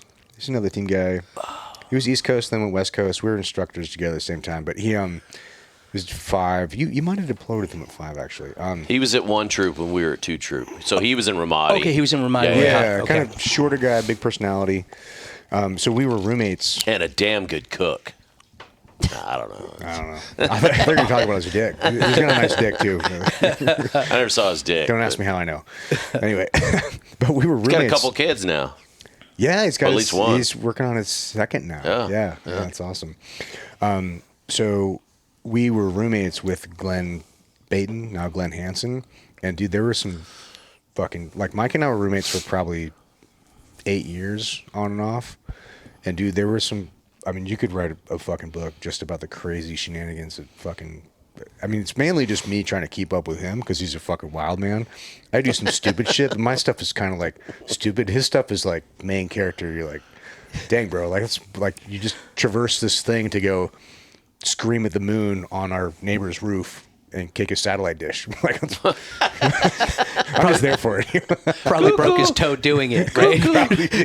Broke his toe doing it. Yeah. He, Like, so lucky he didn't fall off the fucking roof and die. he cheated death climbing to get there, only to break his toe kicking a satellite dish. Like, Yeah. when I hear shit Always about that. that, when I hear shit about the stupid shit that team guys do and don't die, and then, like, I know buddies of mine that have, like, done shit that literally have died doing stupid shit. Mm-hmm. I'm like, fuck, man. It's like, I think we could do a short story book just called The Liberty Risk Stories, and it's more of like a bathroom reader. You know? That was the original intent of the podcast. I thought it was going to be a book of just all the. I've got a couple funny ones, but it's mainly of all the other people's stories. Yeah. Just because they're so fucking crazy. Like you don't think about it when you're in, because like everybody you know Yeah. has wild stories. Yeah. The same thing in the military. Like everybody's got some wild, crazy stuff. But then you get out and you start telling stories to civilian friends, and they're like, "What the fuck?" You're like, oh, yeah. "Oh yeah, I guess that is kind of weird," you know? Dude, I told some It's just It stories. didn't seem so weird when we were doing it. Right. It Yeah, seemed no, it perfectly didn't. logical Yeah. at the time. Yeah. They're literally like telling stories about shit to like my neighbors, and none of them are military, and they're like, dude, you need to like make this into like a fucking movie or some shit. And I was just Yeah. like, dude, Well, you know, guys, yeah, but still, I mean, getting a movie or TV show made is be like, good and fictional. yeah, for sure. I think eventually the next evolution of this will make itself known, you know. But in the meantime, I'm just enjoying having these fucking conversations. Like, Just This having is a couple dope. drinks Yeah. and bullshitting with friends, right? yeah. So what made you go DOJ versus SDPD, SD sheriff? So, actually, I was riding Harleys at the time, and I loved the bike thing. And so I was watching an old biker show with Charlie Sheen. It took place in Arizona. I can't remember the name of it, but he was a deputy sheriff, and then he gets I'll pulled. look it up. Yeah. So, look Get it up. Jamie. And so he gets recruited by the Arizona Department of Justice, right? This actor is playing the agent or whatever, and they want to embed him in this motorcycle club. And Michael Madsen played in it as well, I think. Okay. He was the biker guy. So I looked at it and I was like, all right, that's pretty cool. But I didn't want to leave California. Like I was from here and didn't want to leave California. So I looked at it, I wanted to do something a little bit different. My dad was a patrol officer, great times. But I wanted to wear plain clothes and just, maybe Beyond the law. Beyond the law. So that's it. So I saw that, and they had the Arizona Department of Justice or whatever they were called. So I'm in the gym. 1993. Yeah, it was a while ago. So I'm in the gym at Bud's working out with Chris Thompson, who was another corpsman, later became an AVPA. And we'd done some college classes together at National at night. I said, hey, Chris, do you know if California has this, like special agents or whatever? And he's like, oh, yeah, as a matter of fact, one of the guys that I went to class with is doing that. So I ran back to the office, left the workout, ran back to the office and got into the yellow pages, right? When we had that. At Bud's, at that time, we didn't even have internet. And then we did, and there was no policy. So you'd get on the porn sites, and it was like, boop, boop, boop. You remember the crazy... Oh, the pop-ups are insane. Oh, yeah. Like, you'd have to do 1,000 times, like, shit, got to get out of this. But there was no policy. I wrecked some computers that way, yeah. No Norton. So they were just coming out at the time. So I'm in the yellow page, and I found Cal DOJ and gave him a call. And they're like, oh, you got to come down to downtown San Diego and get an interest card and then start the process. So that's kind of what led that, going in that direction. And I worked at Bud's for a little bit. So you wanted to be like Charlie Sheen. I wanted to be like Charlie Sheen, and I really wasn't at all. But it seemed cool at the time. Way too responsible. Yeah, right. Way too responsible, and didn't oblo, so I didn't get to do as many undercover stuff as I'd like to. But so that was another reason why with 234, when the filming came out, I'd already been hired with DOJ, and I'm like, I thought it was going to be amazing. I was going to be this undercover narcotics guy, and so I didn't want to be in the show. And you saw a lot of guys that over and over and over again, Stoney and Terry Pat Stone. And Bought my Guam bomb from him, my first platoon. Okay. Yeah. Oh, yeah. And Calvin and the guys that were really in the forefront of that show. I was kind of in the back. As a matter of fact, I think Stoney had gotten in trouble. Not in trouble, but he had handled a medical issue during the Hell Week with 234, but it didn't hit the protocol of Bud's. Like, he didn't notify the doctor. Like, he had to rewarm someone, got him back into training, no big deal. And they're like, oh, but you didn't call the doctor and do this, that, and the other thing. So they came into second phase, and they're like, hey, BJ, could you work this Hell Week? I'm like, yeah, sure, whatever. So I worked 234 as Hell Week. I had like the night shift as the corpsman for the shift. And wasn't in the show during that. And then I made a quick little appearance in the dive phase, the one episode for dive phase. I think it was a kid had hypoxia or something, right? Doing a first Draeger dive. Oh, we'll find it. Yeah, you see me. I'm in the UDT SEAL sweatshirt and sweatpants, and I pull the kid out of the pool. I bring him over to the side, and I put an oxygen mask on his face, and that was it. Wow. So my 4 seconds of fame.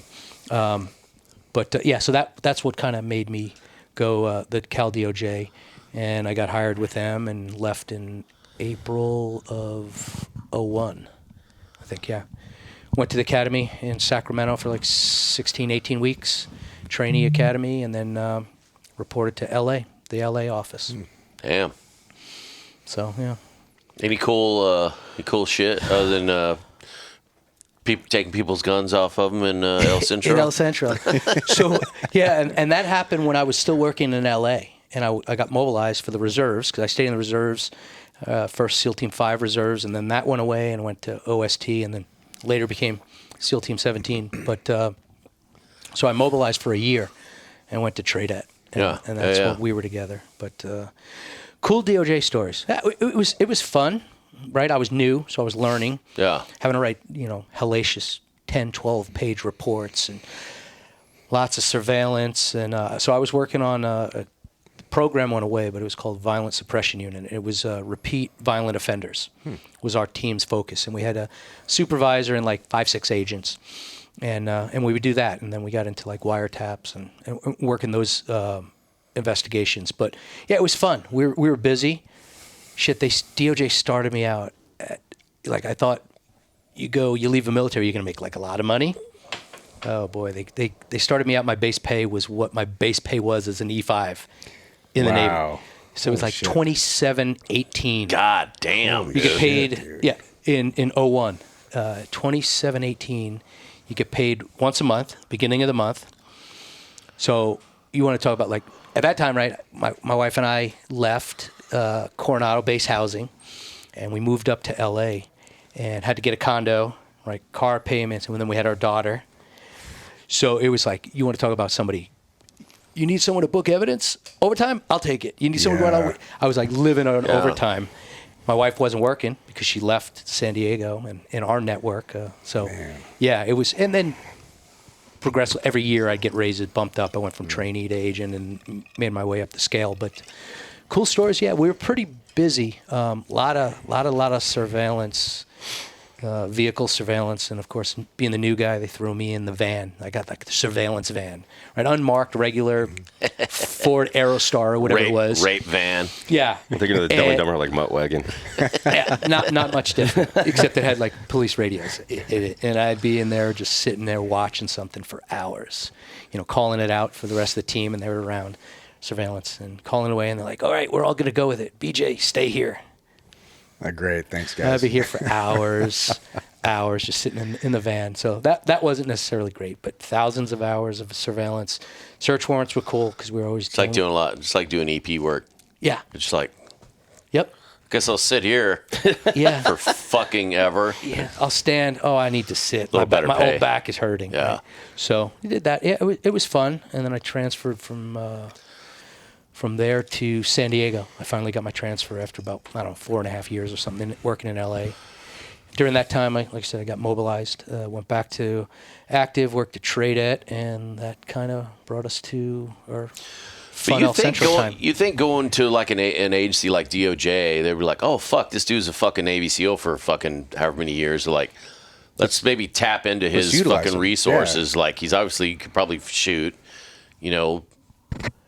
if nothing else, obviously he's a medic. He knows how to dive. He knows how to equivalent or something like that. So that's where it kind of did. Being a former team guy did kind of play in a little bit. I was the only one in our academy that went to LA, which was kind of at that time, the busy flagship. Oh, could you have gone somewhere else, like Sacramento or Sacramento? At that time, they had Redding, Riverside, San Diego. I wanted to go to San Diego, but I got LA. But they put me on the VSU was kind of the tactical team of the office. Oh, okay. Right on. Yeah. Okay. So we had a little bit more training, and then we had some perks to it. I mean, but no, we didn't have a dedicated SWAT team or anything like that. Some of your offices that had the VSU, that was kind of your tactical team, and we would help out. But a lot of the narc teams would do their own search warrants and stuff, unless it was like, okay, hey, let's have maybe VSU can help out. So it was a little bit of a benefit. I certainly didn't get treated as badly as some of the other trainees that didn't have, some of my life experience. Yeah. But it was still, I was the boot. So when you check in, or you have to be a trainee, you're like kind of on probation for a certain amount of fucking. Yeah. So you have like a year probation or something like that, if I remember correctly. And then after the academy, when I checked into LA, we had like a field training program. Oh, okay. So I had my like field, your sea daddy is my sea daddy, and he was an old Vietnam Army. He got battlefield commissioned to captain. He was an EOD guy with the Army, absolute stud. And he'd been a South Pasadena cop before. He came over to DOJ, and before that he owned like a pasta business. He was an entrepreneur. Did real well. So he was kind of like dude was still eating like beans and opening with the old sea rats. That little tiny can opener. The fucking P-31. Yeah. P-50? I thought it was a P-38. Yeah, you're probably right. I Don't mean, know you're old nomenclature. enough. Little eagle talon, you got like. It's a little thing. It's got a swivel. Motherfuckers put it on their key ring. I actually just found one the other day in one of my shipping boxes. So Tom used to still eat his beans and dogs, in the can and open it with that. And he Cold smoked MRE cigar. Oh yeah, guy was old school. Old Yeah. school. He was amazing. P38 can opener. Yeah. Called the John Wayne. Is it really? Oh, So yeah, he was still that guy. $6 on Amazon. sounds like a product we should add to the. They are pretty dope, though. Yeah, just super cool, right? They're It's not got efficient, history. but they're dope.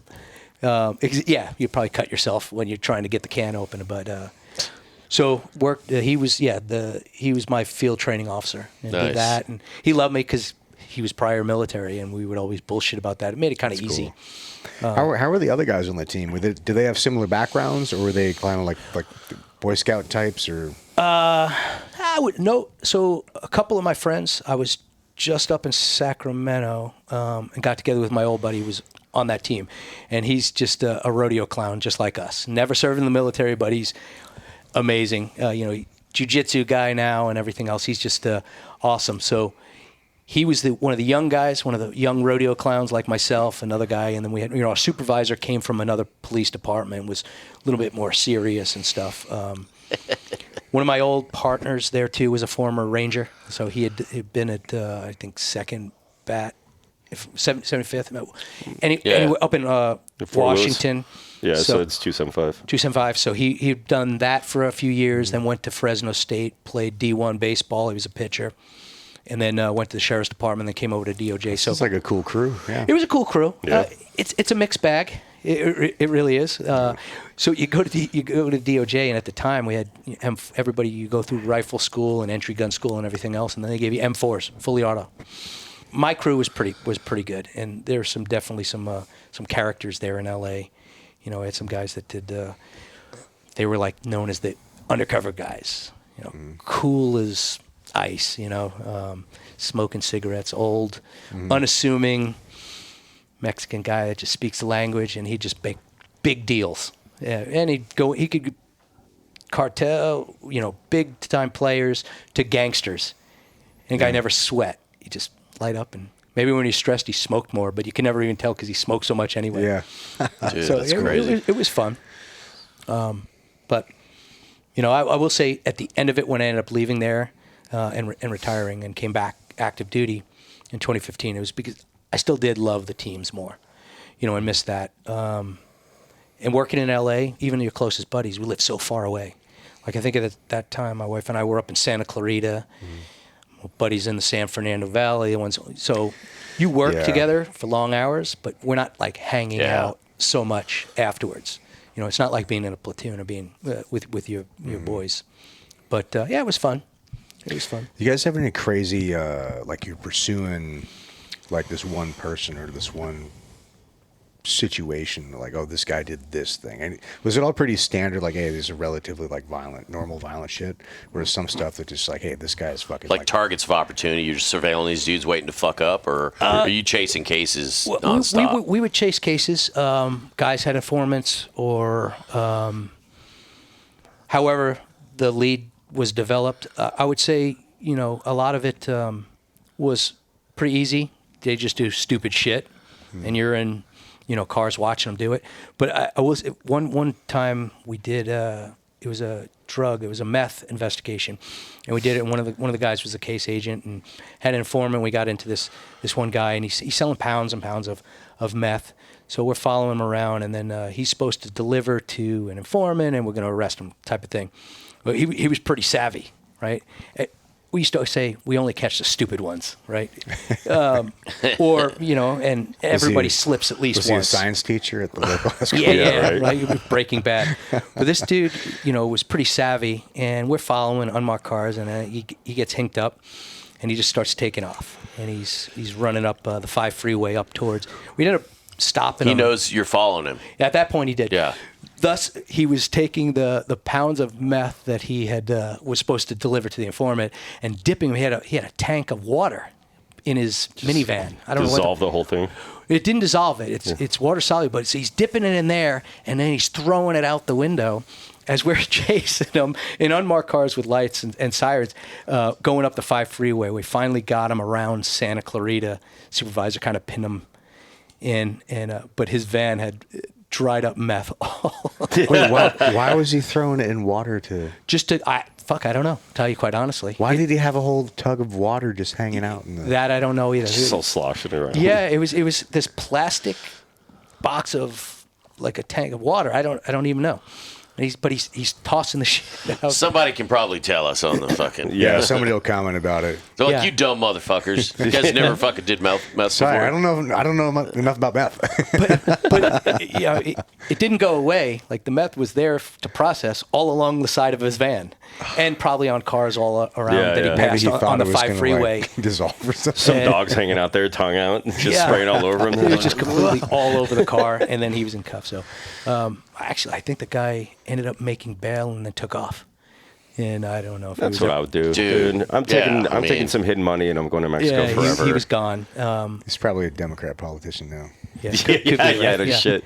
So that was one that kind of stands out. It was kind of funny. It was just like, what the fuck is this guy doing? So how did your op tempo change after 9/11 when you were in DOJ? So on 9/11, the day of, I was in Palmdale, Lancaster, and we were assisting a surveillance on a murder suspect. So ultimately, the guy had killed his parents and was collecting their Life insurance. Damn. Social Security, whatever Yeah. it was. And cold, man. parents Yeah, hadn't right. been seen in a long period of time. So the sheriff's department asked us to do some surveillance. And so we're sitting on the house watching, and then 9/11. So we got called away. And when we didn't know, Sorry, mom and dad. Something big just happened. Yeah, so Wait, sorry. go ahead. What did he like? Just keep the bodies in the bed or something? Did he put them in a jar? I'll be What honest. did he I don't do? even know the end result. We were there that Became morning. irrelevant after that. Yeah, we were there early that morning and sitting on a place in Palmdale, wherever it was, and then I never knew what happened. I'm just always amazed at all these stories about people that do this shit, but they don't think anything through, and they're just like, well, I'm just going to do it and then hope it works out. Yeah. Like, you just Yeah. leaving them mummified in their beds, or you bury them in the backyard like a foot deep, and like you just hope that things are hoping you're Yeah. caught. I don't know, man. I mean, most of these motherfuckers probably don't think this shit. A lot of these shits are crimes of either crimes of passion or crimes of opportunity, and yeah. fly off the fucking handle, smack somebody in the fucking head with a claw hammer, and you're like, oh shit, Yeah. what do I do now? sorry, I didn't mean to sidetrack. I was always curious about No, that. I agree. So I think that probably At least all the dudes that I've killed are like, no, just I don't think they think the same way we do. Yeah. So I couldn't even begin to say. I'm sure the sheriff's department up there was on him. So he's probably doing life somewhere. I feel like it's a lot easier in Florida to get away with like these like crimes of passion. I mean, so just much other dunk them in an crazy shit alligator going on there. tank. And they're all gone. where's the nearest alligator pit? Or a pig Yeah. farm. Yeah. Yeah. Yeah, pig farm, good old Deadwood. That's fucking crazy. So you got called off when 9/11 happened. Like I was asking, like your change of work and scope. Like now, there had to have been a different tasking. Honestly, not really. No. Not really. I mean, for the state, it's California Department of Justice, and ultimately the Attorney General is the top of that organization. Kamala. She was at one point. Yep. And but we didn't have like that many people. I think at its heyday it was maybe like 500 spread out through all these offices Damn. in California, right? In every city's got their big department, LAPD, LA Sheriff's, right? All these big departments. So we kind of didn't know what we were going to be doing, and then ultimately it went back to kind of business as usual. They did form an anti-terrorism intelligence Task force Yeah. or some shit. task force Fusion cell. that honestly I don't know how effective and what exactly they did. I never worked that, but short of that, there was no real Cal DOJ response to this. It wasn't really in our purview. Yeah, it's not. I mean, what would you do? Yeah. You know, yeah. I mean, we're big into narcotic enforcement. Yeah. And and then they had firearms and other bureaus. I would imagine that's probably changed a lot now, because now that a lot of the stuff that's going on south of the border, or maybe I'm just more aware of it now than I was 20 fucking years ago, but it seems like there's a lot more opportunity to get involved in like the big moving things like that in the California. Well, no, agency. those guys, they went through, like, DOJ, they went through a huge fucking cut. Yeah. They fucking dropped probably half their guys, because we have a mutual friend that was DOJ, and they were like, dude, you're right on the cusp. And I think he took a severance or some shit. And took a severance, comp time, vacation time. So that was 2012. Because we got to pay for needles for the homeless people. But yeah, in 2012 they got so rid of mismanaged, dude. They got rid of the old Bureau of Narcotic Enforcement. At that point it was the oldest narcotic agency in the country, long before like DEA and everything else. In one shape or form, B&E was the oldest operating. That got disbanded in 2012. 68, 70 agents got laid off, and like our friend Jose, same thing. Laid off, not even moved around? Not even moved around. So they got laid off, and whatever comp, vacation time, they got paid out, let go. And, at that point, 68, 70 was a big cut. They got rid of, like I said, B&E, and we all kind of moved in different directions. I think I was at like 11 years at that point. Dang. And I ended up being safe, so to speak, but we lost a bunch of people, some of our mutual friends. What was pretty cool was that other state agencies and other local agencies, depending on where they were, picked them up pretty quick. Yeah, that's so cool. like our buddy Jose went over to San Diego Sheriff's Department. What's crazy about that is a couple years later, the firearms thing became really big in California, and prohibited purchasers and people that have guns that shouldn't. So all this money came in from that, and they hired back, or at least they offered to hire back just about everybody that they laid off. Huh. And Jose came back. I think Joe stayed where he was. Yeah. But they hired him back, and they were doing like firearms stuff.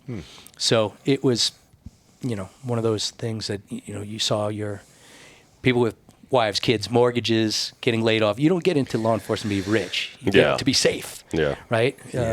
And then they went away and got hired back. So I think they all ended up doing pretty well. Some were just old enough to completely retire, and they're like, "This just put me over the edge. I'm done." Yeah. Because it's still a state agency. You guys are still in the same pension program and all that. I mean, pretty fucking good pension program. I mean, there's dudes that come out, retire at like 50 fucking years with like 98% of their fucking take home and shit. I mean, granted, you think of dudes that probably been doing law enforcement for 30 plus years, get in when they're like 18 and get out when they're 50, 55, and you're like, I mean, so putting your ass on the fucking line for 30, 35 years. I mean, deserve it, man. Yeah. It is a good retirement. So at that time, it was 3% times the amount of years you work, and you get that you're eligible at age 50. So ultimately, when I ended up retiring, I left there before I was old enough, but a couple of years later, put in the CalPERS retirement and got 39%. 3%, 13 years served, and 39%. So you were working this job, because what year was that when that El Centro fiasco? 2004. 4. So you were working that job, and then you were at Team 5 as he was at trade 17. He was at trade at. Oh, okay. So I was at that time. 5 went away. It became OST 1 for a few years. And Team 5 reserves. Team 5 reserves. Yeah. Team 5 reserve, Naval Reserve, SEAL Team 5. But I was OST 1, and I got mobilized to go to TRADET, and that was the one and only. I mobilized a bunch of times, but that was the one time that it wasn't voluntary. I just got a phone call. It was weird. I got a phone call from the Reserve Center at Pomerado at the time, and some gal was reading a script. She's like, "Oh, you HM2, LSH or SO2, whatever it was. You're being involuntary mobilized to active duty service. Any request to go inactive Who ready is this? Any request to go inactive ready reserve will be denied. You are now subject to the UCMJ.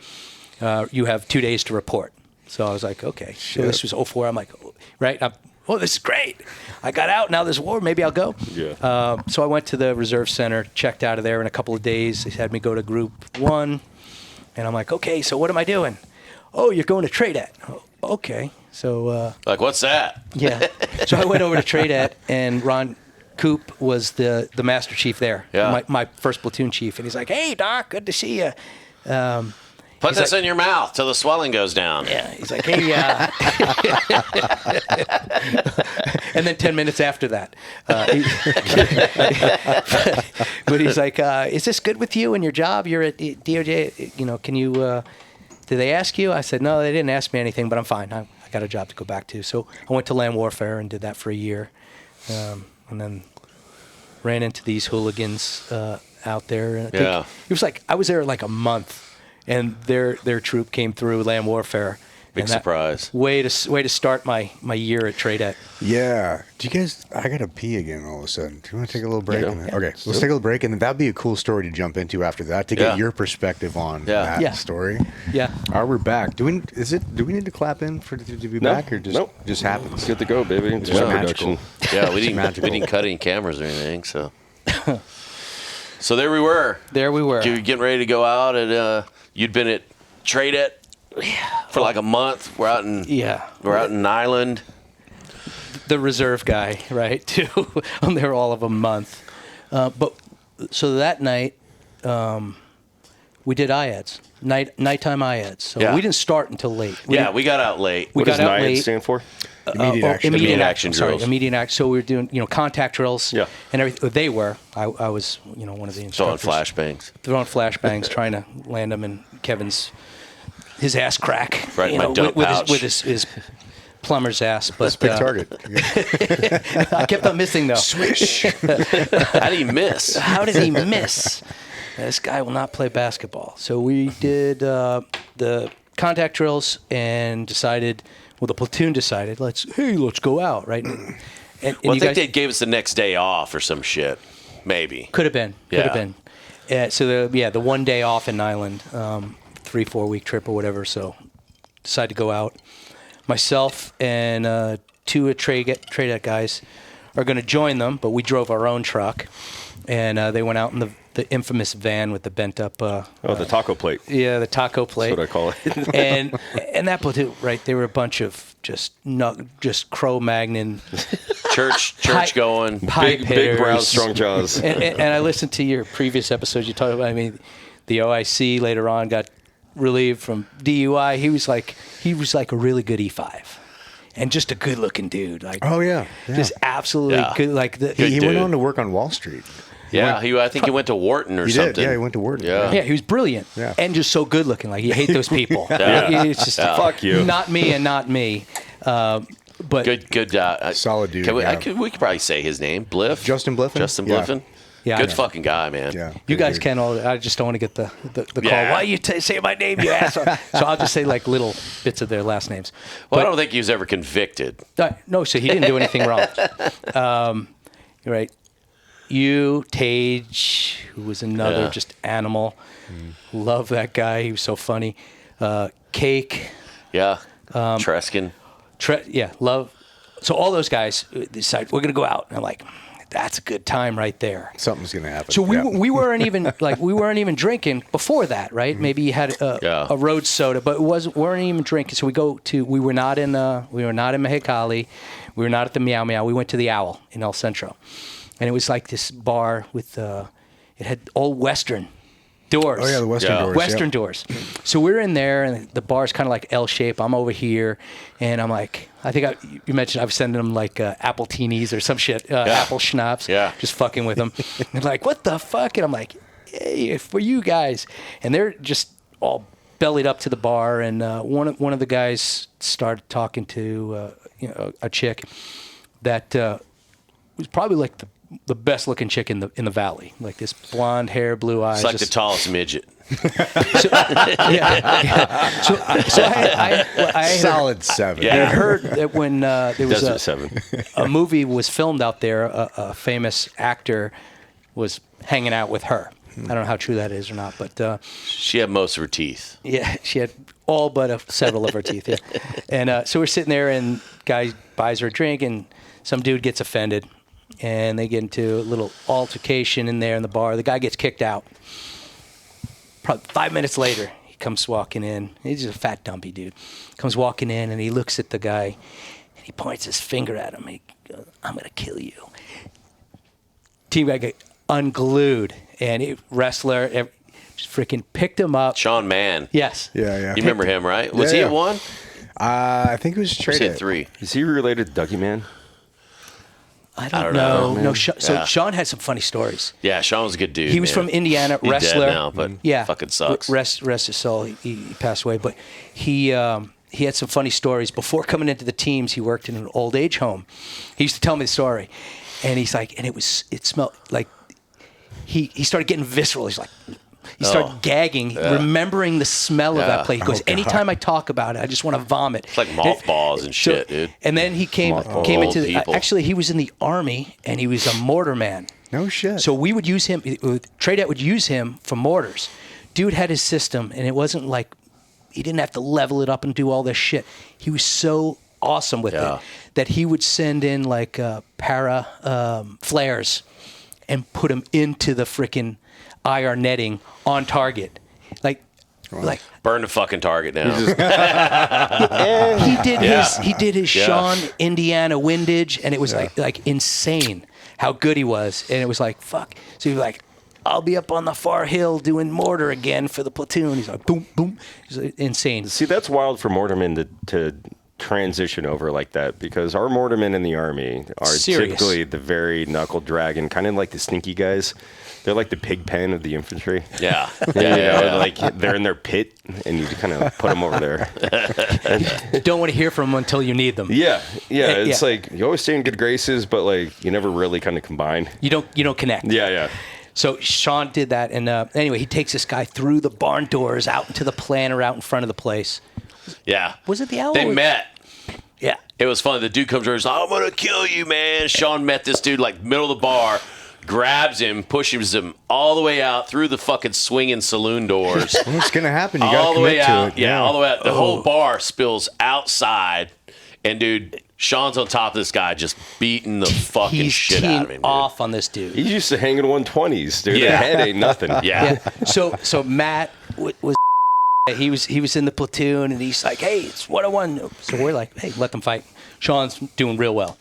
And then we're like, fuck yeah, our guy's on top. He's doing good. You guys just need to keep the knives and the boots away. Yeah. So we're just kind of just hanging out, watching the show. It's like UFC fight night right here, and then all of a sudden, and I won't say the last name, so you don't. But Lee, who I was there with, Yeah. He was the LPO of Land Warfare. Guy was awesome. Young kid. He was a Team 1 guy.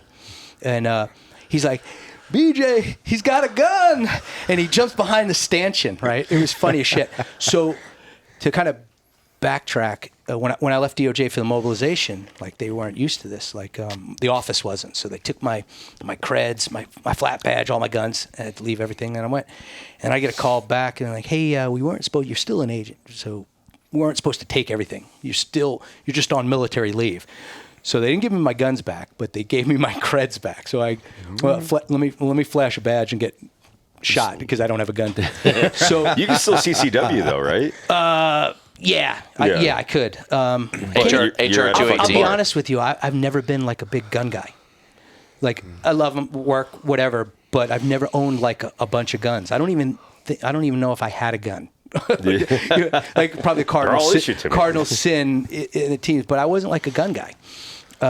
So I don't even think I had one. All right, get this guy off this fucking set. Yeah, I know. I told you I was going to be boring.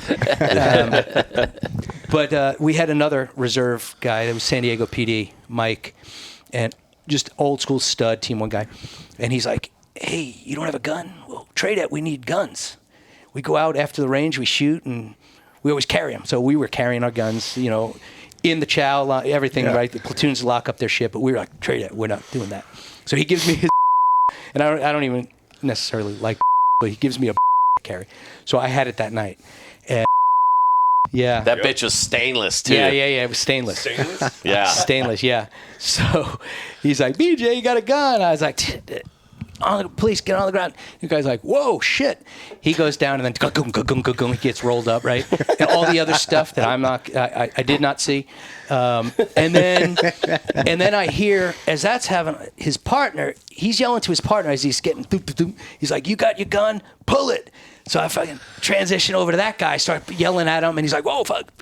And so I was hero, right? It was pretty fucking good, dude. He's like Johnny on the spot, like fucking drop it. Right. And then I'll get into later Meanwhile, on. the entire fucking bar spills back inside. Like, Yeah. nope. They're like, I'll oh, get fuck. into being Johnny Cool. Everyone thought that was the coolest thing, to going, oh, fuck, I'm going to get fired. Like shit and pickles. But so that happened. It was hilarious. Their platoon chief was a fucking just insane. He's like, new guy. He's a young officer. He's like, with me, we need to leapfrog back. And they didn't have guns, nothing. He's like, handguns. And they're like, and they're leapfrogging to get out of there. I was like, what the shit? So me and the other trade it guys get in a car. We go back. I'm like, fuck that. What the hell just happened? Right? That was crazy. These guys bend up some plates, make their way back, and then we're like, fuck, hey, we're all alive. Do you remember sitting in the weapons cleaning Yeah. locker? Well, these guys, and I know some of the story was, but as I recollect, these guys are like, we'll blow it up, we'll do this and the other. I go, hey. I go, hey, right? We figure these guys are gangsters, whatever, right? Whoever they were, did not know they were cops supposed to be working somewhere else and drinking on duty or whatever. Yeah. Never told us they were cops. And so we go back and they're like, oh, but we'll just take it out to the range and blow it. I'm like, hold on a second. Let's secure it. I'll call my buddies and we'll run the numbers on the gun. So keep it. And I, the next day, called back and like, oh shit, these guys, that's registered. Like, Oh, that's how you found out they were cops? Yeah, No yeah, shit. Yeah, 100%. I didn't even know that. But that was a surprise. Yeah, 100%. We thought that they were criminals, right? And Yeah, because they never ID'd themselves as police or anything. We were just nothing. like, oh, fuck. So figured they were criminals, so I'm within legal bounds to have the numbers run to figure out the situation. Yeah. Right? So I'll go on record as saying that. I didn't do it. So yeah, it was great. Had a great time with these guys. They were fucking insane. End of mobilization, I go back to DOJ with this hanging over my head. So I have an IA, an internal affairs Wait, so investigation. because the story that the continuation story that you were telling was that the next day that the FBI or somebody came to the Oh, dude! Every agency fucking showed up. FBI, NCIS, fucking El So did Centro it get- PD. That would have put a knot in my stomach. fucking Imperial it did. Sheriff. It did. Did it get You're like, sorted out no. there for you, or is it No, just, no, it didn't. So no, it didn't get sorted out. But everyone was there, had the same story because that was the story, right? Right. It was the true story. Well, the other thing too, though, is dude, we were like, when all these dudes showed up, they're like, we want to question everybody. Everyone's like, Talk to PAO. fuck that. Yeah. So a lot of dudes weren't fucking. Well, who gave them access? So an FBI agent that was local to the area or worked with the military or something, NCIS agent, so one each, and then 2 El Centro detectives came out, and who gave them access to the place, and spoke about how we were drinking at the weapons cleaning and hooting and hollering and singing team guy songs. Was a senior chief team guy. No, I think he was retired or whatever. He was a GS, whatever. But he was like not the team guy camp suit, but he worked out there. Dimed us out. Told the cops, they were hooting and hollering like What they a were up turd, to, bro. Yeah. They were drinking and fucking singing Yeah. frogman songs Yeah. till all hours of the fucking morning, Yeah. and Which was- we're all which like, was- kind of what you do? Which was true. Yeah, we were. After we right we beat 'em up. after we went through that thing and Yeah. everybody's okay. That's what you do. You drink and you chat about it and you sing some fucking You songs. drink after the fact, right? So so he gave them access, and then they're walking around and they see a plate and it's got the crease and now it's bent down, and they're like, oh, that's what we see on the camera. And then they came in and started talking, I think, to Diamond and a couple of guys they wanted to interview. So they broke up, like one El Centro detective with like NCIS and the other one with the FBI guy. And they split, and we all came in. Everybody was still there in the camp that didn't go back to San Diego, got interviewed. And we all had the same story because it was the true the truth, story. yeah. Yeah. Right? But when they got wind of that, like the local paper, it made oh yeah, headlines. Navy SEALs beat up local fucking. Yeah, and I'll see if I can find that headline for the yeah, clip, bro. so That'd be it's in like That needs to be on the wall. It's in like the Totally. It's in like the Imperial Valley Times or something like that, right? Whatever the big They even paper add is. to it. And they even had some shit that would try to be like disparaging towards the Navy. They're like, oh, they're always doing shit and covering it up. Yeah. And then one probably true. off duty. Yeah. Off duty. Just wait, we got way worse. Yeah. Like, this is We're just getting started. this is tame. An off-duty officer had a chrome, and then they threw in the paper, which was completely wrong, a chrome Sig Sauer firearm, right? Because they're trying to make it look like I took the team weapon. Right. Yeah. out. Right. They knew we used Also, SIGs, chroming tactical. so they said a chrome because it was Sig Sauer, and that was not even true. So it Probably made, nickel plated. yeah, so that's something. And Chrome. so as it came out, they tried to file charges, even after the interview. Like, oh, because they're not your friends. No. They tried to charge, I think, Jeremy Yeah. with like.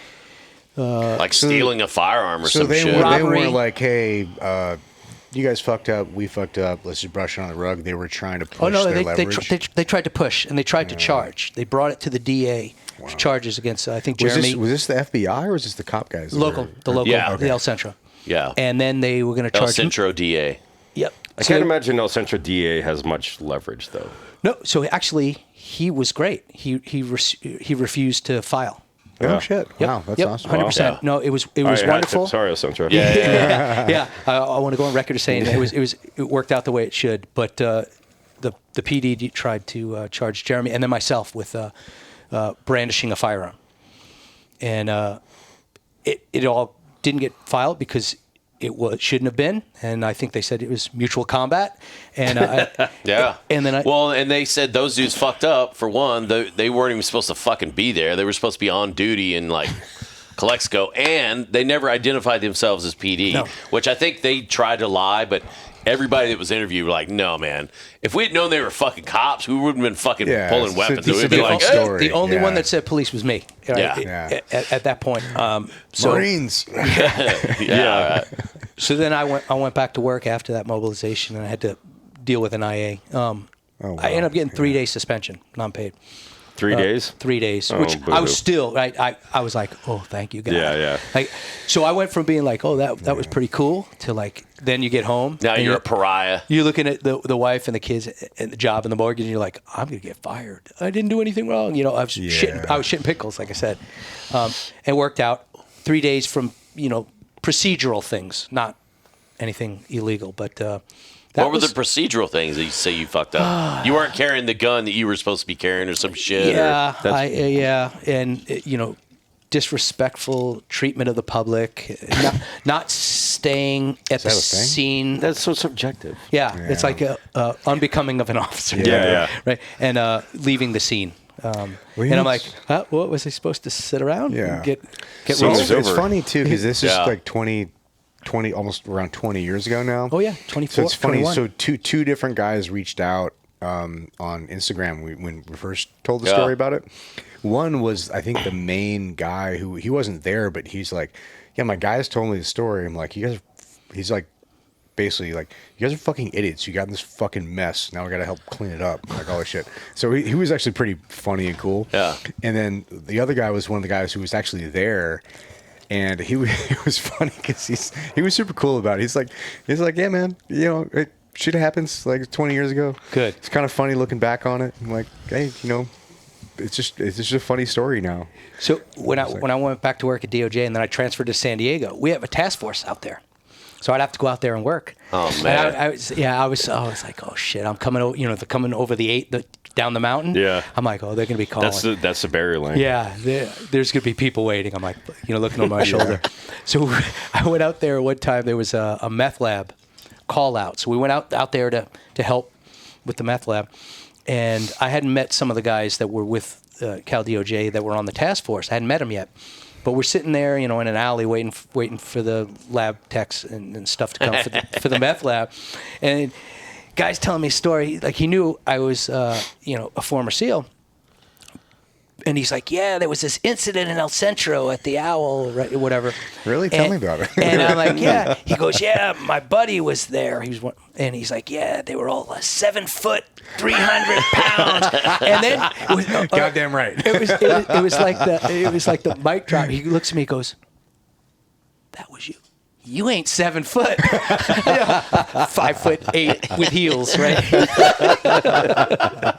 So it was the funniest thing. I'm listening to. I didn't say a damn word. I'm listening to his story that he got from his buddy, and I'm like, that's not true. Did he recognize you? No, those are Marines, bro. So so he wasn't there. His buddy. It just lives in lore. He heard the story from his buddy, and he's like, yeah, they were these Navy SEALs that was 7 foot, 300 pounds. He goes, you were the DOJ. You ain't 7 foot. I was like, oh, It's like the William Wallace fucking stories. totally. Is that bar still there? What's Killed that? Is that 100 bar men. still there? I haven't been forever. Owl? Maybe. We should just road Oh, trip it. Jesus, dude. Was it the Owl? That would be funny. Or was Yeah. it- yeah. What is it, like an hour and a half away, 2 Maybe hours away? is the Night Owl or El just Centro? the Owl? I think El Probably two. What's the one in? Hey, 3 what's the hours, bar isn't in PB? Is it the Night Night Owl? Owl. So it's the Owl. It's the Owl, right? I think. Yeah. Yeah. It Let's was. see if it's in El Centro. I'm not sure. We should. That would be a fun little pop-in. That would be a I little don't go funny. back there. Well, I mean, just it's been 25 years. You'd be all right. Yeah. Well, I mean, it would be one of these. I just kind want to of- give context. You know, it would be actually really funny. We go back there and have a drink with the cops. Oh God. Yeah. Yeah. We'll get That would fucking be killed. fucking hilarious. Just don't bring Kevin. Yeah, right. No, but it's a nice thing about like being older is that like you kind of like, I mean, I'm not really mad at anybody. I've been in a lot of fights, and I'm not really mad at anybody that I was in a fight with. Yeah. It's just kind of one of those things. Yeah. Like, dude. And just- I mean, I don't know that those guys really got. I mean, maybe they got in trouble, or I don't know the whole. I don't know. I don't know the I mean, outcome.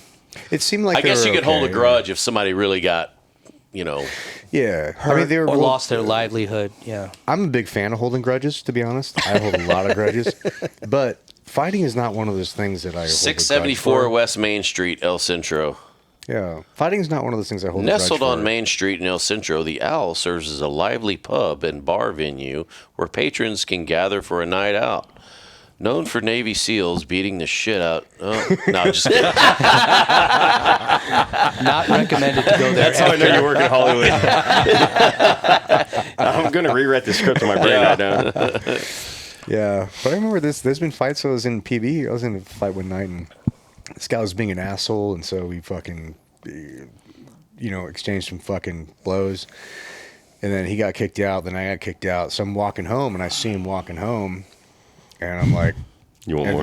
well, no, because they stopped the fight. You want to go get Denny's? It was one of those things. Like I was like, hey man, like nobody's around. Nobody's gonna stop this. Like we got two options. Like we can continue it now, or we can just be like, hey, just boys being boys and whatever. Go get Denny's. I think they tore that Denny's out. We didn't go have a drink, but it was like, hey man, I'm not really mad at you. Like you're just being an asshole. I was being overly aggressive guy, and like it Yeah. we're like, cool, whatever. I get it. I get it. It is what it is, and like hell. Next time I see you, I'll buy you a drink. Yeah. Yeah. He's not mad at Yeah. me. Next time I see you, we won't fight. We'll Yeah, drink. Yeah, let's Yeah. belly up and get a shot together. I had Yeah. a similar story like that. It was a good fight too, so I'm like, I don't really want to fight the guy. You're like, Yeah. my fucking jaw still hurts a little bit. There was a good Ranger bat buddy of mine that just got back from Ukraine, kind of not done with our wars, so looking for another one. Mm-hmm. And he was staying with me and just hyper aggressive. And, we'd been tearing it up the night before. I was living right on Long Branch in Ocean Beach, right next to like the beach and the volleyball nets and everything. So Just the tall ranger that we know. No, this is a different one. And so apparently he took his dog on a walk up and down the beach, and his dog took a shit right next to the volleyball nets, but his dog had already taken one previous shit, so he didn't have the green bag. So there are green bags, so he was walking over there to go get it, right? And this guy is just perpetual ranger. Like everything that you think about a ranger, he is that. And the guy's like, hey man, have you cleaned up your fucking dog shit? And it's like, that's the only trigger he needed. It's not, yeah, I'm getting it, man. It's, what the fuck did you say? And then it just like Scoop it up. snaps, right? Valid. And so I throws would this, ask the same thing though. this big old, this big old fight, and I'm like coming downstairs, like scratching my nuts, and like tired and like sleepy, and he like comes in all hot, and he's like, "I need you." Like it was like the movie Ben Affleck and Jeremy Renner. The Town. Yeah. We're gonna hurt some people. Yeah, we're Who's gonna hurt some driving? people. It was identical Can't to that. ask any but questions. Luckily, we just had to walk over. And so as we're walking over, I was like, fine. Like, he just sounded so sincere and like he needed this backup. And I'm like, I need to start stretching. Like, Yeah. dude, I'm not fucking ready for this. Yeah. Just warm it up. And so we're going in, and we walk up to the volleyball courts. And for those that don't know, like Ocean Beach in San Diego is a very locals only kind of like vibe. There's a bunch of fucking hippies and pacifists and commies, but also there's a bunch of like just like hardcore surf rats and like volleyball guys that like Sometimes volleyball people take their shit. blue collar way motherfuckers too don't put up seriously, a dick. too. Yeah. And so we're walking up, and he's taking his dog's like choke collar and like wrapping the chain around his knuckles. God. And I'm Yeah, like, dude. it's like this. Bro, that He's ain't gearing gonna up. help. Yeah, and as soon as we come up, dude, it was like fucking what was that soccer movie with Charlotte? Was it Charlotte? Bend it Buck? like Beckham. No, Green Street Hooligans. It was like Green Street Hooligans where he's like, "Hey, bruv, you got a fucking problem, cut." And like they just start like running at each other, and like, dude, my boy's got his fucking dog chain wrapped around his knuckles. Starts running underneath the volleyball net after him, and I start running. Well, the one guy on this side of the volleyball net looks at me and Could sees just be that like, I'm I running got a in. bag, bro. I'm so good. We're on the I got a opposing bag. It's fine. the opposing end of the fight, and I'm just start running like underneath like the volleyball fence or net, and all of a sudden me and this guy just like look at each other and kind of do this like airborne hug and like grab each other and like fall down, and we're like in the dirt, and both him and I had like very clear punches, but like we also have no idea really what the Yeah. fuck is going on. So we're like and just like trying to get like dominant position. It's just Yeah. like sparring without like any contact. And we're rolling around, and like I look up at my buddy, and my buddy's just getting teed off like on the sand. And like next thing I know, like hands are up, and then hands are down, and like limp. And I'm Should've like, brought that extra bag, bro. I'm like, no. And so as me and this guy are wrestling around, he's like, "What are we fighting for?" I was like, "I don't know." And he's like, America. "Are you cool?" And I'm like, "Yeah." And he's like, "All right, let's go." And so I jump in there, awesome. and then I go and I push fucking this dude off top of my boy because he's just teeing off and like, Yeah. "What's up? You won." Yeah. And he pushes me The off. dog's then he, over there is taking another shit. and then he tackles me. I know, just a shaking face. Fucking stress gets me, bro. And so we're sitting there fucking, and so now I'm going at it with the guy that like teed off like on my boy, and he like threw a punch and I dodged it and I punched him, and then his buddy from the other side of the volleyball game was like, no, he's cool, and he was like this, and I'm getting ready to like throw him in an armbar, and I'm like, "We good?" And he's like, "Yeah, get your fucking trash ass friend out of here." And I was like, "Yeah, you're right." So Austin. It's just shit. So my boy finally wakes up, and he's like, "What happened? Did I get him?" I'm like, "No, you didn't. No, you didn't." And I'm like, grab him. He's like, "Where were you?" And I'm like, struggle snuggling in the fucking other end of the volleyball court, and like pull him out, and like I literally could see my like condo from the beach, so I kind of do like a long lap. Dude, his whole face is just like fucking pummeled in, and then he just tried to like stay at my house while he was on R&R from Ukraine for like a couple weeks, and I'm like, "Dude, you gotta go. Like your dogs are leaving like butt stains on my couch, and like you Dude, have 3 of them on my house, and now you're picking fights in my beach town." I'm like, I I will can't say, have this. people that don't pick up their dog shit, I have a very He specific. planned like, on it. It's just he got yelled at. And, Well, but I'm very aware of that because I have dogs. I've had dogs for years, and like I always plan on my fucking dog shitting a certain amount. At least cover it with sand. Sometimes, right? Really, make a fucking effort, bro. You know, anything. But there's been times where I'm like, oh, I fucking forgot it, you know, and or didn't forget it. He shit like 3 times and had 2 bags and it ran out or some shit. So I'm like, fuck, all right. And I'm always going back, but I always go back and get it. But in that time, where if somebody were to say to me, I would not be mad about somebody calling me out. No. I'd be like, hey, totally get it. I got it. I'm on my way to get a bag. My bad. No big deal. Perception's reality. I Right, get this. but like because I'm the guy that would get It's mad at cool. somebody He's for, still got a used condom hanging out of his ass. because I'm the guy that would get mad about somebody fucking leaving their dog shit. So I would not be mad about somebody I'm the same telling way. me the same shit. Yeah. I'm the same way. You know? There's a weird little there's an old saying like how you do one thing is how you do everything. There's this one guy at the gym, and there's certain things like How you do anything is how you do everything. Yeah, There you go. yeah, same. And he doesn't fucking put his weights away, and I'm like, it bothers me, but I'm not gonna say anything about it. Like whatever, it's not my shit, you know. But I've also seen him out and like he has his fucking dog and he doesn't. I've seen him on the boardwalk walking and his dog shits and he just looks around and doesn't pick it up. I'm like, you're a fucking turd. So I have this rule that like I usually don't say anything about it because I don't want to cause drama and he's just gonna be an asshole about it. Then I got to fucking fight the guy and I'm the asshole and I'm the guy in trouble. So Yeah. I'm like, nah, whatever. Well, you mind your own business, bro. You're like, oh, Yeah. well, I mean, I don't want to step in dog shit. Yeah, why don't you have more teeth in your face now? Weird how things are related. Yeah. But, I do have this thing where I'm like, I'm willing to be violent about the most insanely stupid shit Yeah. sometimes. Dog shit. Yeah. Right. Because it didn't seem like a big deal. Do but I it's die like, on bro, this hill? But it's a huge deal. It is a huge deal. But when So you now, got poo coming through the fucking in between your dude, toes, I know. Oh, yeah. in your It's just- flip-flops. It's just Yeah. the amount of like Yeah. disrespect for the natural, like just being a good person. But now I've pulled back on that now. We're like, oh, I'm not going to be violent about it. I'm not even going to say anything. I'm never, because I know eventually this dude is going to be introduced to me in some way. Yeah. I'm be like, oh, hey, you should be on the podcast. Oh, we should be friends with, like, no, you're the guy who doesn't put their fucking weights away. Ain't no clean up your dog shit. You're a huge fucking piece of Yeah. shit, and I hope you die. it's so fair. I have no place in my life Yeah. for you. You're right, Yeah. exactly. I don't Yeah. want anything to do with you. It's not what we were talking about fucking earlier. You're the guy that leaves his fucking doesn't take his shopping cart back to the fucking thing. Same thing. You're like, Yeah, dude. Leaves it behind your car, just leave it here. You're like, Yeah. dude, fuck. No, pushes it, man. and just bumps in. Yeah. Well, and that goes back to that thing. There's a saying, I've raised my boys, like, do the right thing. And I'm not trying to be like fucking Spike Lee with the fucking Do the Right Thing movie, but I'm like, and my definition of doing the right thing is when you fucking get down to one little fucking thing of toilet paper, replace the goddamn toilet paper on the fucking thing. And also, if you're pulling it from the back, turn it around. It goes over the You're top. gonna be looking, you're gonna be looking at your Yes. phone anyways. Yeah. Turn it around. Thank you. If you're doing anal, at least spit on it. You know? But dude, that's the fucking thing, dude. Tua. I'll fucking go. I'll go to Common fucking. courtesy goes a long way.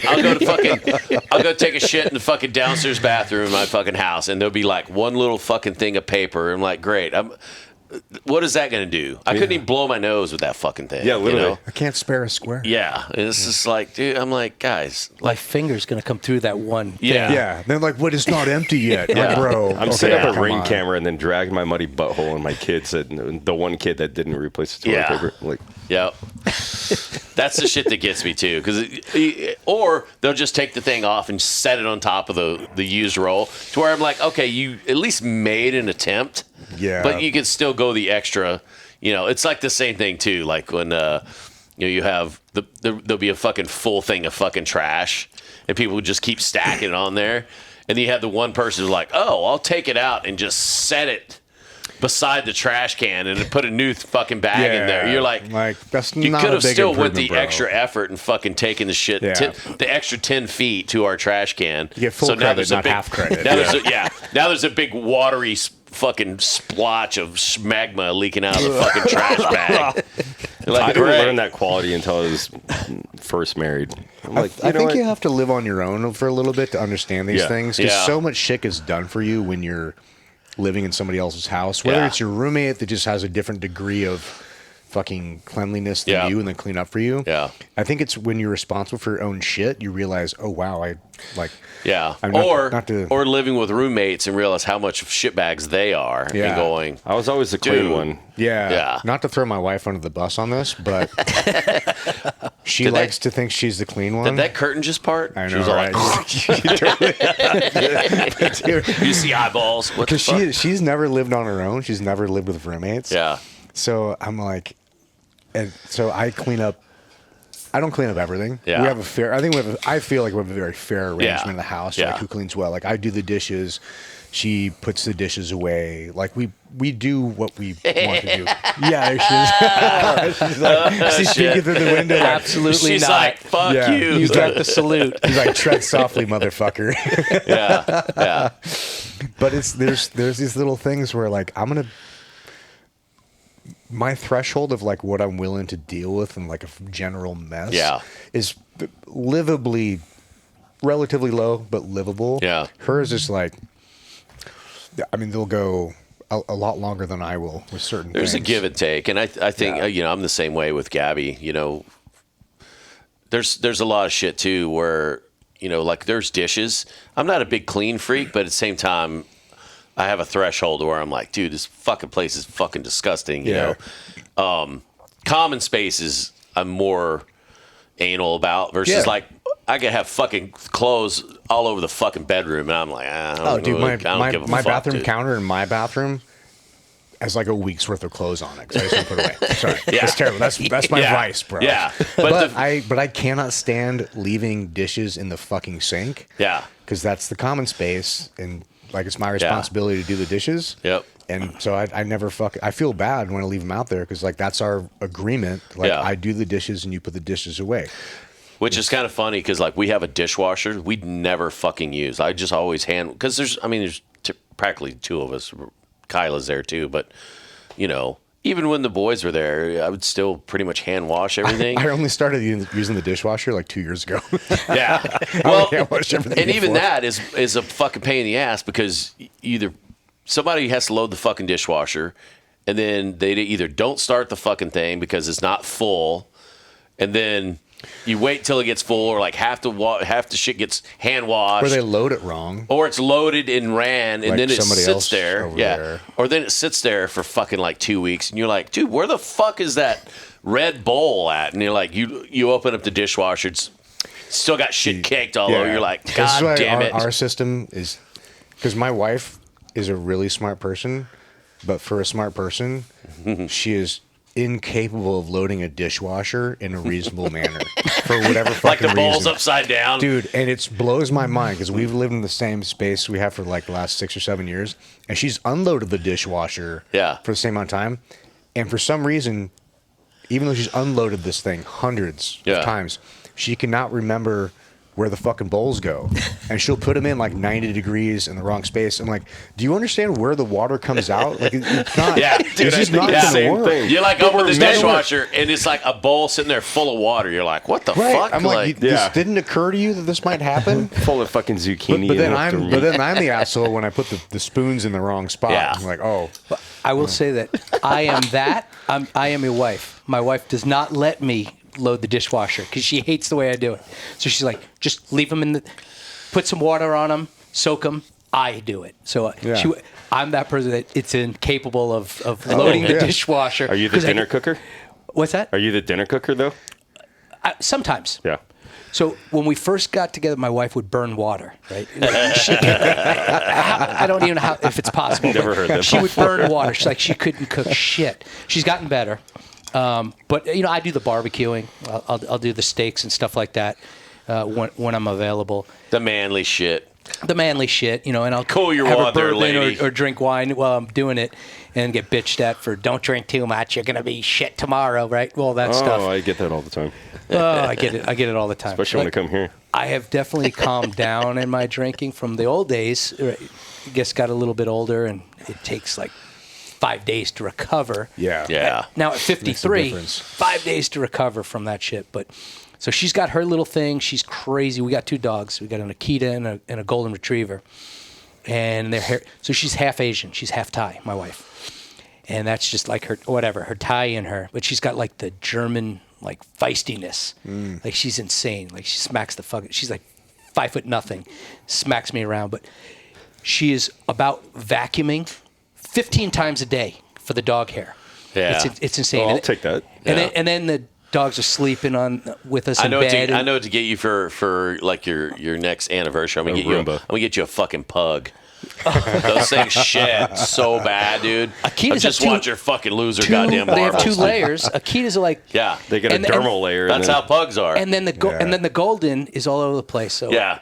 So you she's get like insane these about little that. Akita hairs, and you have like these long golden retriever hair. You're like, Jesus So Christ. I will tell you this though, right? So my kids are older, and something you have to look forward to. Like you have your system at home, and where your wife is a little bit does this, and you don't like it, but you do this to kind of counter that. You throw in the boy when he comes home from living frat life in Santa Barbara, Yeah. and he graduates, and now he's an accountant, and he moved back in home, right? Which was I wanted the boy at home, right? The man child at home. I'm like, hey, save your money. You don't have to pay rent, and San Diego's expensive. Just stay at home. But he comes back as that frat kid. His room is a fucking disaster, and the dirty dishes everywhere. He eats like a horse. He's taller, better looking than I am, right? 5'10", 5'11", and works out. And he eats like a fucking horse. So all his shit's all over the place, and it's like that. Just like. It has disrupted the matrix. Yeah. I'm like his shit. I just want to yell at him, and my wife's like, "Just let it go," or she yells at him. I'm like, "Just let it go." So we let it go, and he's a fucking pig, absolute pig. My mom used to just put it under my pillow. That's Really? probably the best way. So put a bunch of dirty dishes under there. If I didn't clean shit up, he's like, "It's on your bed." But the thing is, like, I want the dishes, but fair. put them in his fucking room. Yeah, yeah. My boys do that shit too. They'll When they take come food home on breaks. Yeah, they'll take food upstairs, and you go up there, and you're like, dude, how long has this fucking half a bowl of cereal been sitting up here? You're like, first of all, how the it's got little bits of Yeah. mold Yeah. floating on top of the milk. or the amount of shit that they eat? Because, dude, like they came home for their birthday weekend. We bought like 2 gallons of milk, dude. Like the next day, gone. They're like, God damn, what do you drink, a gallon each? You're here for dozen like eggs are 48 gone. hours. See, Yeah. but I don't think girls. I say women because there's a difference. I don't think girls are cleaner at all. No. But I think when they're together, like when men and women come together, there's this like shared sense of shame. We're like, I don't want to let them know how dirty I really Yeah, no, exactly. It'd be like you kind of Yeah. clean up your shit a Yeah. little bit. Yeah. Yeah. We Yeah. had this roommate one time, Heather, baby mama, when we were living together. We had these roommates, and we called them Dirty Big Birdie and Slutty McNutty. Oh, Jesus. 'Cause, dude, one of them, I mean, Dirty Big Birdie, she was shaped like Big Bird. Like, tall girl, like literally shaped like Big Bird. It's like a pear with fucking stilts. Pear is a shape. Pear is a shape. It's a common shape. We had to share a bathroom with her. This is like, I don't know, 20 years ago.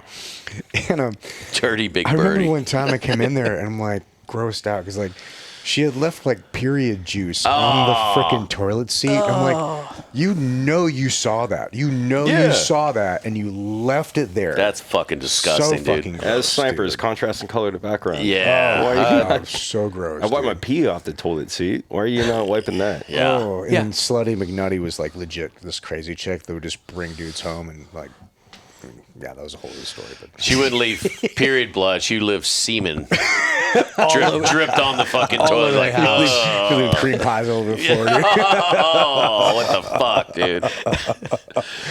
But it is fucking weird though. Going back to the level of what women will let build up and what men, because like for me, I had a system, or typically I'll come downstairs, I'll make coffee in the morning, I'm taking my morning vitamins and shit and drinking, protein shake or whatever.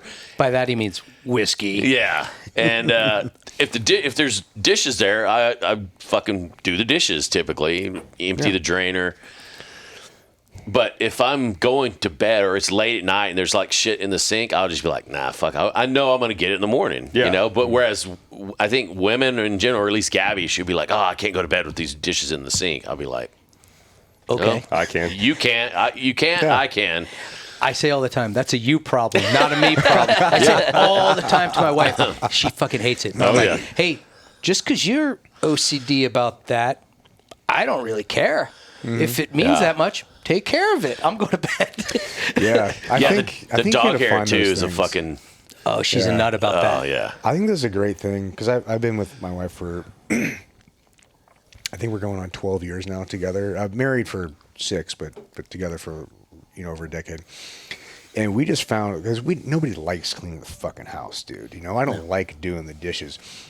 I just hate putting the dishes away slightly more than I hate doing the dishes. I agree with that. And she's the opposite. Because I'm this way. Yeah, she hates putting them. She hates doing the dishes more than she hates putting away. So that's how we divide up all the chores. It's a system. It's not what we like, because nobody likes it. Yeah. It's just who hates shit more. And does you're anybody okay. like doing fucking laundry? No. God damn it. I mean, I don't mind throwing the shit in there. I just hate folding the shit. Yeah. It's like painting. Oh, my God. I'm like, I could sit here all day long with a fucking roller or a brush. I don't like any of the goddamn prep work. I don't want to have to tape shit and fucking... I see the point in doing laundry because it's productive. Yeah. But I don't see the point in folding the laundry because I'm just going to wear it. Like, it's so annoying. That's probably have a pile of laundry of like a week and a half on my freaking bathroom counter. But that's why we have different bathrooms. That's why we get along. Yeah. I leave shit in the floor until eventually I'm like, fuck, man, I'm running out of socks. And then I'll get the basket and I wash all my shit. You know, I'll go by the hamper if there's... Because typically all my shit's like either black T-shirts or a fucking pair of jeans or black socks. Amen. And it's like same shit, you know. And you know, if I go by the hamper, I'll get darks out of there and I'll throw that in there as well. But yeah, it's like fuck, man. It's like, You got mine is just a laid out mound on the ground, and then I'll just this shirt today. Yeah. As opposed to hanging it up. You got to find what works for you. You guys want to take a quick break? Yeah. Cool. Let's do it. Yahtzee. Fuck it. We're going live. We're going right Fuck back it, in. we're doing it live.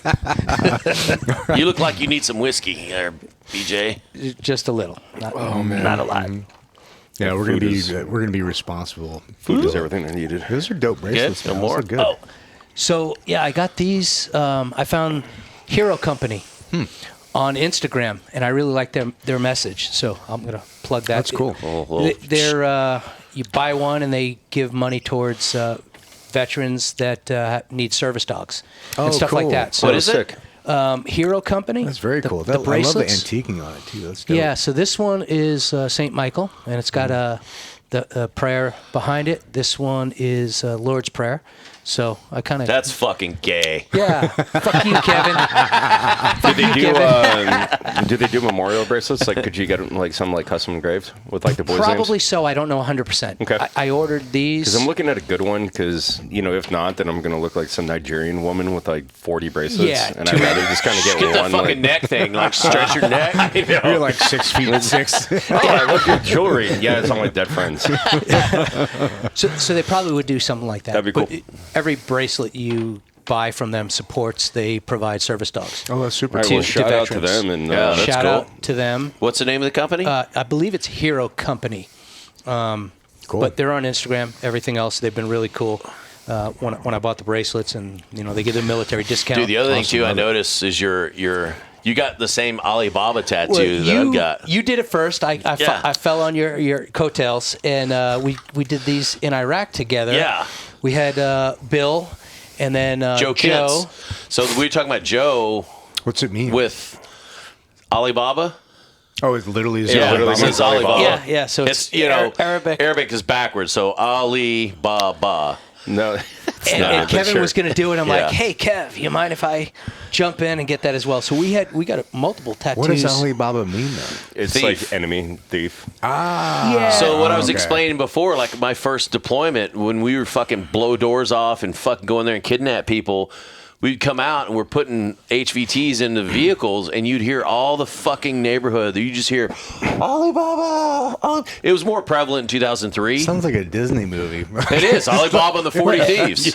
So, dude, it was fucking it is a crazy story. because they're sitting there, they're screaming this shit all over the fucking place. Because back then in 2003 it was the height of the war, and there was a lot of looting and shit going on. Because I think a lot of the more well-off neighborhoods that we were hitting, a lot of those motherfuckers had just locked up their houses and said, "Fuck it, we're fleeing to like Jordan or Syria or fucking Kuwait, Saudi," and a lot of the fucking people that are looking out for their neighbors, they're like, "Hey, there's fucking thieves over here." They didn't really understand what we were doing, but I thought it was cool as fuck because we asked our term, we're like, Alibaba, like, what the fuck's that mean? They're like, Me and Steve, dumbass, were I like, thought it was a name like Aladdin or something. No. yeah. Well, it's a story. Probably was Alibaba and the 40 Thieves. Yeah, but we were talking with Gabe when Gabe was here about all the ink that Joe did with us, and like he did both my boys' names across here, which at the time I didn't have anything below either one of my elbows. So my boys' names, my boys had just been born in 05, and then we deployed 06, and dude, you weren't sleeved at all. No. Like your shit. I had some, so I started some of my tattoos, I think early on, was Mike Martin. Mike did this one. Rest his soul too, right? So I got my first one done from him, which was a horrible cover-up, and it, kind of a blob. Made into a cock with wings. Yeah, exactly. And a horse and I a don't know unicorn. why that's and all so funny. It always is funny. But I got it in his garage before he opened up Flesh Skin Graphics. Oh, shit. And that was kind of cool. And old team guy, Jerusalem, brought me over. He's like, yeah, he's an old team guy. And he was always getting tattoos. So he brought me over and met him. And throughout the years, got tattoos done from him. Which Jerusalem? What's his first name? Shit, I don't know. Because he came to 5. Yeah, and then he got out, and I think he became a firefighter somewhere. Moved to Florida or wherever He was it was. a big fucking dude. Big, Yeah. like 6 foot. Everybody called him Jew. Yeah. His name is Jerusalem. Everyone's like, hey, Jew. He had I was a like, Jew. I'm like, damn, that's kind of big fucked head. up. Was He he had even a Jewish? big head. So so he was all tatted out, and he would just barter with Mike at the time. I think that time when I got my first tattoo from Mike, he brought him like a windshield for his Harley or some shit. And it was just like, I'm bringing you this, you tattoo Like me. paying people in like 5.56. Like, Yeah. there you go. Hey, why is that ammo can all sprayed? Yeah. It's Don't worry glinted. about it. Scraped out. It's the only one I had. It's an old one. It's an old one. So, yeah, then we were in Iraq, and Bill and Joe were tattooing us. Yeah. So we'd go back. So he had his own little suite, and he had a bunch of booze. So we'd go in there and get tatted and drink. Even we weren't supposed to, but we did. Tastes better that way. Fuck yeah. Yeah. Tattoos, Yeah. war, and booze. Yeah. Tattoos, Iraq, and booze. And then Joe had his set up in the EOD shop because he was the senior enlist. He was the senior chief. And he's done well with it, right? He moved. His wife was from Australia, retired, Yeah. senior chief, EOD, moved to Australia, and I think he's crushing it with. I've seen with him his since tattoo. then. Since then, he did the red and the blue, and he did a piece on my back. I went out there in 2015. To Australia? Yeah. Oh, awesome. I was out there on a show. Is and, this one we were talking about earlier? Yeah. Yeah, With Same the guy. last guest? He's Same gotten fucking really guy. good. You know what? Yeah. You know what's funny though? You mentioned tattoo artists. They're so proprietary. Like, so now I have my tattoo guy. Now I'll shout out to Esco Built. It's my wife's best friend's husband, and he tattoos. He lives up north near us, and if you go to a tattoo artist and they're your guy, right? He gives me so my wife had breast cancer, many surgeries and stuff. So he's the breast cancer thing. For free. Isn't that the AIDS thing? Yeah. dumbass. You're such a dick. What a Always dick. a dick. No, like Kramer wouldn't wear the AIDS fucking thing. Eh? Oh, that one's pink. So though. the pink one is breast cancer. So he did that for free. But I cannot go to another tattoo guy. If I do, you are written You're cut off. off. Yeah. Really? So Victor, my guy, shout out to him, Esco Built. He's amazing. Awesome. Have him come on the show and give us all some tattoos. Oh, that would But be then we'd have to go to that guy forever. Might be a good thing. Tattoo artists are artists. So, yeah, you may never be able to go to another, but he's well worth it. So he does my tattoos. I got one on my back that I've been working on for probably 6 years. St. Michael. Jesus. St. Michael, killing the devil. Oh, yeah. Started it in Guam on a deployment I did out there in 2014 or whatever. Had it done. I'm like, yeah, do it this way. And then my dad got sick, so I had to come home. And Victor blew it up and has made it more, more traditional, St. Michael. That's cool. So it's been like 6 You years. raised Catholic? Actually, Protestant, Lutheran. Oh, right on. Me Yeah. too. Yeah. Interesting. So, practicing Christian. I don't go to church as much, but It's like vanilla Catholic. Yeah. Yeah. Or Yeah. like diet Catholic. Lutheran was So- the first thing that broke off of the Catholic. and there's then a that great evolved into there's Protestant, a great movie, right? great movie that I saw, and I won't get into like the whole religion thing, but just as far as the movie, Luther was a Roman Catholic prodigy. He was a theologian. He was very well respected in his studies of the religion, and he didn't like what was going on. And it took place, I believe, in Germany. He broke off, and then he became a heretic. And the battles there. And then now Lutheran is, a recognized sect of Christianity. Yeah. But Martin Luther the King. Yeah, I think that's the same thing. Right? Yeah. Yeah, same guy. You ain't never met Dr. Martin Luther the King. you may want to cut that. Our audience is used to it. Yeah. Well, I mean, there was a Martin Luther, and then you have Martin Luther King, and you have Martin Luther King Jr. It's funny how Martin Luther King didn't write his own version of the Bible. Oh, no, is what I'm saying is those guys were named after the original. Yeah. Hey, good recovery. Yeah, Kevin. right? Way to bring that one back. Come on. I love you. I'm not that I am that stupid, Actually, you're smarter than you give yourself credit for. So we did that. Tattoos, kind of got the same thing. And I think Joe and Bill gave us a bunch of us. But so talked about like left buds, went to DOJ and everything else, and then stayed in the reserves. I know you had mentioned.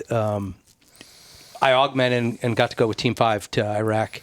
And that's where Kevin and I were augmenting, and we went over there in... 06, like September, October? October of 06. Yeah.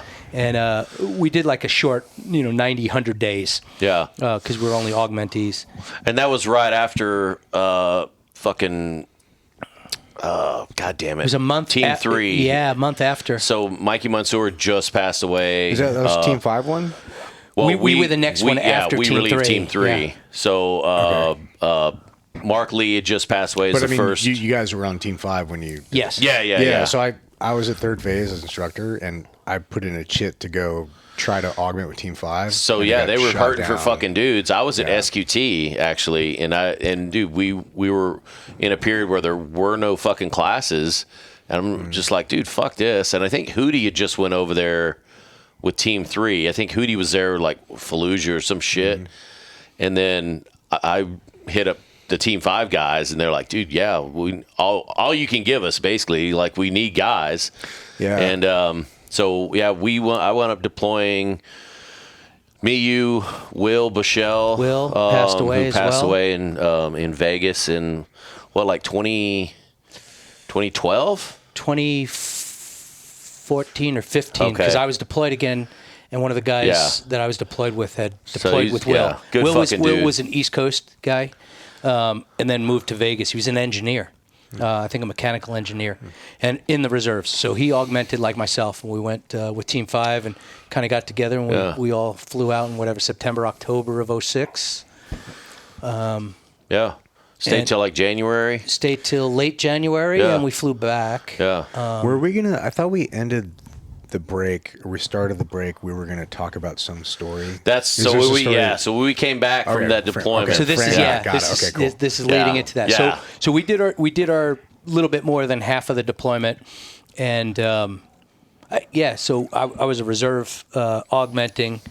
Tried to stay kind of current and everything with the team guy stuff, but still reserve guy. So I was working in the TOC, and first week or something, they're like, oh yeah, you're going to be an interrogator and go out with the platoon. I did the FTX with them and everything else, and all the platoon guys were my old buddies or guys I put through land warfare.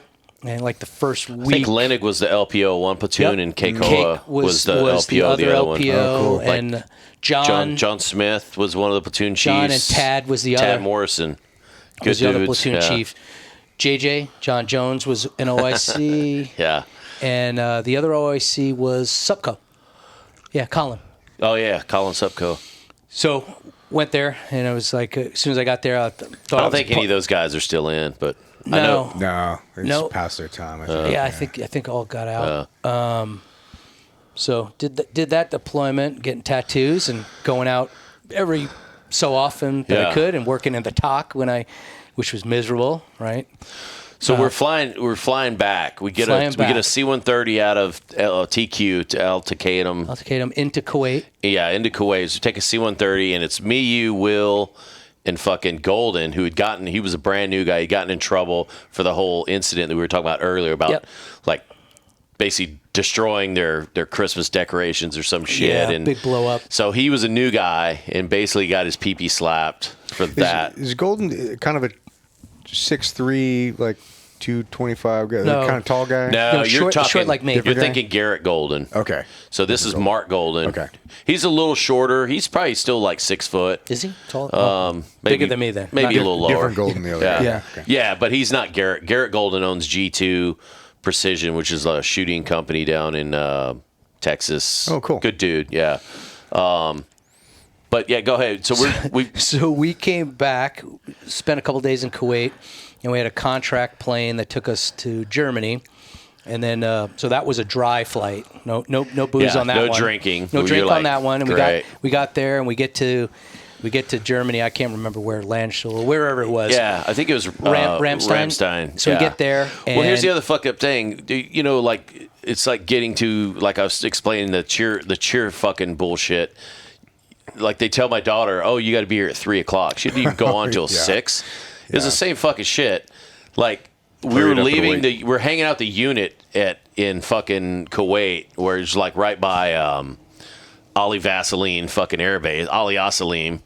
We're hanging out there, and they're like, "Oh yeah, you guys got to be there like 2 hours early. You get there for this fucking flight." There's nothing fucking open. There's no food. I mean, they're handing out bottles of water. You're like, great. We get on the fucking plane. We land in Ramstein, and it's a regular ass airport, and there's nothing fucking open. And then finally, we're getting on. I think we're boarding the plane at like 6:00. This is AM? Yeah, 6 Oh, wow, a.m. Yeah. So we flew balls ass fucking early. We get there like 6 a.m. They're fucking opening this subway. So all these fucking dudes, and the flight we're getting on is this charter flight. It's like World Air or whatever. It's like this 777 or some shit. There's like 4 seats in the middle and like two rows. yeah. It's Big boy fucking plane, massive. yeah. big boy plane with Yeah. tons of all military. Yeah. Flying from everywhere. Some were from Kuwait. Yeah. Some had been in Iraq somewhere. But it's just like everybody, right? So fleet, Navy, Air Force, And dude, all these everybody. Army dudes are in their fucking ACUs, and we're like, we've flown out of TQ with minimal shit. Like you had to have body armor to get on the plane, and we actually borrowed like the fucking cranials because I don't want to carry I don't want to carry a bunch of shit. So we had chicken plates, so like wearing these fucking chicken plates and. UDT shorts. and chicken plates. Took our fucking unit. I think I threw my fucking unit. I wore like some old 3-colored shit. Threw those in the fucking trash when we got to Kuwait. And then we, anyways, make a long story longer, we're getting on this fucking flight in Germany. And dude, it's balls early in the morning. I get on there and we sit down. We're right next to each Right, other. yeah, we're sitting in the middle. And of course, they didn't serve until we were in the air for a little bit and they started serving. And next thing you know, Kevin's got like 12 little single shooters. Well, no. I go to the pisser. I didn't, because they I guess we assumed because the Kuwait flight was fucking dry. Mm-hmm. We just assumed that it was a dry flight. I go back to the pisser, and one of the stewardesses, I see her. She's got the little crate or the cart, and she's opening shit, and there's little airplane bottles. I'm like, Hallelujah. I'm all Made like, in a candy store. you know, yeah. I was like, oh shit. And I was like, Salaam I'm like, are you just serving alcohol on this flight? And she's like, oh yeah. I was like, whoa. She goes, can I get you anything? Absolutely. So like the first Everything. yeah. So like so I carry the first 2 up. It's like Scotch and soda because they didn't have Jameson. I go, oh fuck it, give me Scotch and soda. And I have some big Jameson ginger kick. Scotch and soda, 2 bottles each and 2 cups each. So we go up there. I give BJ, his 2 cups. And we had our prescription Ambien. I think which you had we already were popped one, right? prescribed, Right? Oh, fuck yeah, I did. So we're popping Ambien like it's candy, right? We're like, oh, it's going to be a long flight. First, we thought it was going to be dry, so we're popping Ambien. And then next thing you know, it's not dry. Full retard. And Kevin's got, and it was like dude, more than we one. It was drank. like We were Ambien, right? It doesn't work We for had at least me. 4 I or got to 5 really of make those. it work. We got a 14-hour flight to Baltimore, and Kevin's got the... So... And you're on your way home at this point. On the way home from Oh, Germany yeah. to Baltimore, where we get off of contract air, and then we flew together Southwest from Baltimore to San Diego to go home. And Kevin's got his shit all laid out. I'm like, fuck yeah, okay. So Our shit. Yeah, our shit. Well, he made it our shit. And he's like, hey, take this, BJ. And I'm like, all right, cool. And the next thing you know, I'm, right, what could go wrong? Shit's spinning him. And Kevin's just like, he's just content. To be I'm asleep. Yeah, he's content. He's just in his spot. He's got his booze. He's got his Ambien, and he's like he's not causing any problems. I'm like, oh, half awake, half like completely stoned on Ambien. I'm like, well, let me go talk to Will Bushell, right? And go over there, and that was where the story. So I was shithoused, and wide awake, and wide awake, and may have gotten sick. And I think, if I remember correctly, either I threw up on the flight attendant, civilian flight attendant shoes, dress, or her luggage, something like that. I just threw up all over the place, and I was like beside myself. Like I didn't even know I did it. And then I come back, and next thing you know, a Navy captain wants to talk to me, and he's like, "Understand you guys have been through what it." And we're like the only ones in civies too. Yeah, Everybody else is in uniform. They knew who we were, and he's like, he made it much crazier story than it really was. But he's like, I know you've seen it, whatever. He goes, but you need to go and apologize to that flight attendant, or we're going to take it up with your command when we get home. And I'm like, say less. I'm so sorry. I'm sure that came out like BJ's like, exactly. If we had the recording, it would have been that. He's like, just go say sorry, right? Point this idiot to the flight attendant. Go say sorry. So I did. She was not all that happy, not too receptive of the sorry. Still bitching and moaning about how her shoes were ruined or whatever it was. But I did my part, and then I went and posted up next to Kevin and didn't leave the seat again for the rest of the flight home. And then we got to Baltimore, and we had to rush and grab our body armor in a backpack, and we made our flight. Yeah. And then that was like a open flight. There was like no one there, so I'm sprawled out. I had like my seat, so I'm Southwest flight. Yeah, nobody was on it, and I'm sleeping. And you met like a doctor or something because you were drinking with him and bullshitting. Well, I just remember the funniest fucking shit because we knew we had a plane to catch, so we were like, we had our backpacks, and we're like, hey, we got a transfer or a fucking connecting flight. Mm-hmm. They let us get off the flight early, like go to the front and I just remember there was like a whole, because you get like overseas and you got to go through the overseas terminal and you got to go to the fucking domestic terminal. And I just remember we're fucking hauling ass through there and we got our backpacks full of bullshit and there were these two closed doors. I just remember I fucking kicked the fucking door open. And dude, on the other side, there were all these fucking people like holding signs and like most of the people on the fucking plane were like this like Maryland National Guard or some shit. They're all holding something like, welcome home. I just kicked this fucking door open and I was like, yeah! America! Oh my God, dude. They're all clapping and shit. I just looked back at BJ and I was just like, oh fuck. I'm probably still yeah. I'm probably still gagging. Dude, that was the funniest shit I remember ever. I just kicked this door open and there's like a fucking wall of people like holding up, welcome home. And I was like, oh shit. And they're like, that's our hero. Yeah. And then we had to run to go. Yeah, we're like, dude, we got to go catch our other flight. And like, these people are like, hey, they're patting Kevin on the back and giving him trophies. Yeah. Get out of the way. Yeah.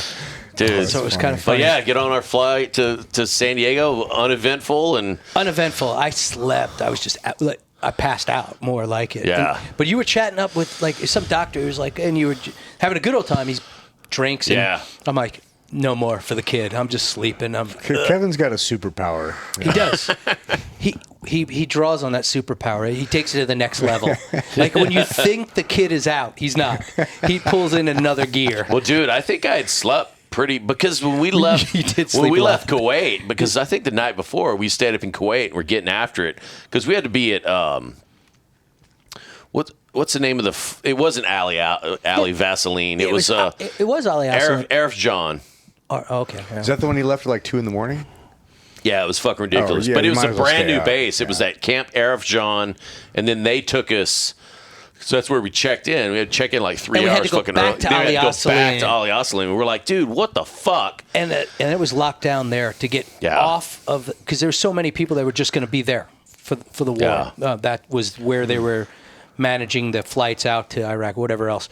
But to get off base, you needed orders and everything else, and you had to show them to get back on base. So it was like they're not letting anybody off base unless you strict show proof. Marshalling and shit. Yeah. Like you're So like, dude. the unit showed up and they grabbed us, brought us out for 2 days, and it was uneventful. We got to see the base, and that was it. But yeah, man, that was a fucking good time. Yeah, another retarded BJ story, throwing up on somebody's shoes, luggage, dress, whatever it was. But there was no fallout. Like, we got No. back, and it was funny because Will was well-behaved. Fucking Mark Golden was well-behaved. Yeah. And for some reason, they were going other places. Like, me and you were the only ones on that Southwest flight Yeah, that I remember. I think it was because my mother had booked our flights. She was because we couldn't do it. The internet was super slow Oh, yeah. in Iraq, and we're trying to book our flights follow on. And, and they stayed with a layover or some shit. They did their own. It was like, hey, book my flight and book Kevin's, and we're going back to San Diego. So I don't know where they were going, but we flew by ourselves on Southwest. That was uneventful. Like an all-day travel. I'm sure you remember that bullshit, dude, where you like trying to leave, get the fuck out of the goddamn sandbox and Hurry it up and it's wait. like all-day travel. I remember one of the better flights was first Iraq deployment in 03. We flew from Baghdad to Kuwait to fucking Rota, Spain, and then Rota, Spain on a C5. We refueled in air and landed at Riverside at March Air Force Base. That's nice. And that was the first fucking thing. And dude, that was the one where everybody was like, dude, we got so much booty that we're gonna bring back, and fucking like guns and fucking all this shit. And we're like, dude, we could bring so much shit back, but nobody did because they were all scared. Yeah. And then sure as shit, dude, Customs walks on board the plane. They're like, hey, welcome home. You guys got any gold bars or anything? We're like, ha, ha, ha, ha. They're like, all right, see you guys later. We're like, Damn it. man, that kind of brought back a sorts of fucking shit. arsenal. Yeah. Yeah, we used to bring back from Paycom, we used to bring back so many fucking steroids. Because you get a 1,000-pill bottle of D-ball for like $60. Jesus in Thailand. Christ. Over the counter. Oh yeah. Yeah. At every $60. gym. Yeah. It's on the counter. It's crazy. In the gym. You can Yeah. go I never wherever. did D-ball. On that deployment, actually, that Deca Duraball and Winstrel Deca and D-ball is Test. a great combo. Dude. Yeah. Oh, so on that deployment, right? When Kevin showed up, he was a bigger Kevin. We went on that deployment, and he was on fire. Yeah. He was working out twice a day. Yeah. He wouldn't even eat in the galley. He was like, I was eating real tuna and ramen noodles, dude. real selective what he was fucked. eating. Dang, bro. I think on that we were there just over 3 months. Yeah. He lost like 40 pounds. Yeah. Dude, I And he lost like was 50 hitting- pounds, dude. Holy shit. He was hitting the. Oh, he I was hitting hitting the weights like crazy, the dude. weights. What was the reason? And the cardio. I don't know. He just wanted to Dude, look I good. just wanted to get- I just wanted to get summertime. jacked. Well, I went over there and they're like, yeah, you're probably going to be doing this and there's no booze. And I'm like, no, there's booze. And they're like, no, like it's gotten a lot different since last time you guys were over there. So I was like, well, you know what, fuck it. I'll use an excuse to reset my shit. Plus, I was just all like, And you weren't even drinking. Like No. there was like Yeah. little sidebar drinking. Yeah. Getting a tattoo and drinking. And Yeah, I Kevin wasn't drinking that wasn't much, really yeah. even doing much Yeah. of that. And he was hitting the freaking elliptical and cardio and Yeah. working and hitting the gym. Like I said, you lost 40, 50 pounds, Yeah. whatever. It was like, Dude, I and got he's all- back- He's Yeah. like Bud's Kevin Kent. Right? dude, I got back and people would literally look at me and they're like, dude, you look kind of sick, actually. I was like, what the fuck? But dude, that's the strongest I ever been. Either I mean, I was inclining like 395, dude, Damn. like fucking. Yeah. And then I got to a point where I was like, oh, my fucking shoulders hurt. I'm like, Yeah. dude, I'm like, this kind of sucks, Well, bro. that's the thing about juice, man. Like it makes you work harder because you get better results. Yeah. So it makes you work harder because you see the you results. see the results immediately. Yeah. Yeah. And like once I start hitting like late 30s, early 40s, because I've been working out the same hardness forever, and you can still make gains, when you're younger. Yeah. As natty. But I'm working out the same, and I'm seeing no results. Yeah. It's So then you definitely start hard to- working out when you're older. Yeah, and then you start to feel like, well, the fuck, I'm even working out, and then I could see how people just give up, Yeah. and they're like, well, fuck it, if I'm not making any gains, I'm working out this hard for what? That's, I think, a really great benefit of doing juice or steroids or TRT, whatever compound you want to talk about, is that it gives you stronger feedback. You see results, so you want to do more work. You want to put in more work because you're like, oh shit, It's like if you do good in school and the teacher's like, oh fuck yeah, you did good. You're like, okay, cool, I'm gonna do more of it. But if you do all the work of the school and the teacher's like, yeah, fuck you. You're like, well, what am I getting out of this? Why'd you get an A-, you fucking loser? Yeah. So there's that whole aspect of the supplements and things like that where it's not just that like they do work for sure. Yeah. But they make you work harder because you see results better. Yeah, and being younger too, man, your body responds so much easier. Oh yeah. Your body at 50, your body doesn't respond like it did at 18 or 20. Yeah. So a few years ago, before I retired, I was a Group 1. I made sure I cleared it with the JAG and everything else, and I started TRT. And it wasn't like immediately I saw results and I'm ripped. But what I noticed right off the get-go was that my recovery was better. Mm-hmm. Yeah. So I could work out a little bit harder and not have to take 4 days off at my age. So I started that over at when I was a Group 1, and then the whole big PEDS testing started out, and I think I was on vacation with my wife and kids in Hawaii, and I get a call from the master army like, oh yeah, because they started testing for PEDS. And I knew it was in my medical record prescription. Yeah. I knew it was just a matter of time. And I got the master at arms call, and they're like, "Oh, you got this?" I go, "Oh yeah, it's TRT. I'm on testosterone replacement therapy. It's in my medical record." "Oh, we didn't see that." "Oh no, it is." When I checked Believe into me, Group bitch, 1, I'm a corpsman. Yeah, when I checked into Group 1, I made a point, and I got doctor's notes and everything else. So that was not an issue. But as far as like what I do now, obviously not the anabolic steroids. They're not going to do anything. Yeah, me either. Yeah. And I don't lift heavy or anything like that. I try to keep it light because the joints are all shit, right? Yeah. And but the TRT helps with recovery. It hasn't helped me with sleep or any of the other stuff personally that they say. Yeah. But my recovery is better. So yeah, I've been doing HGH in tandem with TRT for the last like 4 or 5 years, I think, and it's been great. I mean, aside from the heart attack, but I don't think that's related. Side note. Aside from the heart attack. You can blame that on the steroids earlier on in life. Yeah, well, I mean, honestly, I was talking to the doctors, like the main doctors that deal with, and this is nice, I think it was Scripps we're at, and 3 doctors, and they're all like top of their field and everything. And they had no idea. But it was funny when I walked in there, because this happened like 4 weeks ago. It was last month. I had a heart attack. I had to get 2 stents put in. And they're like, when I first walked in, they for sure was like, bro, they were treating me like I was an asshole. They're like, dude, you've just been doing coke for the last 3 days or something. They're like, for sure this guy's doing something. Yeah. And then we did all the blood tests, and they saw it all, and they're like, I mean, I wasn't even drinking. They have like markers in your blood or some shit that says... Yeah. They see everything with the blood test, and they're like, oh shit, like he actually wasn't doing anything. He wasn't even drinking. And their tune totally changed, and they're just like, well, we don't know. But they're like, wait a minute, why weren't you drinking? It probably would have helped, to be honest. But yeah, so I talked about the TRT stuff and the HGH, and all of them... It thickens your blood. Well, that's a piece of it. Yeah, right. That wasn't the issue that I was experiencing, but that could be an issue with some people. But they were like, hey, look, we see what you're doing, which is like 160 milligrams a week, which is super low dose.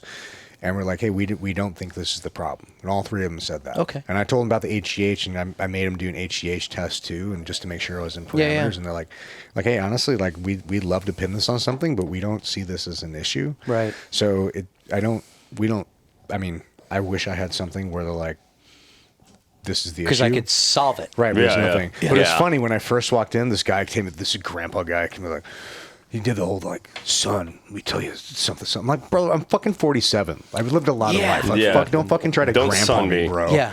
Yeah. And he's like, well, you need to make some life changes. I'm like, well, okay, what do you want me to change? I'm like, I don't even eat red meat, bro. Like, what do you want me to change? No. No, Really? I eat bison, but I haven't had a steak in over a decade. Damn, dude. Oh. I don't order a steak. I'll eat it because they're delicious. So, like, I eat enough of both of us, don't. Damn. but I'm like, what do you want me to change?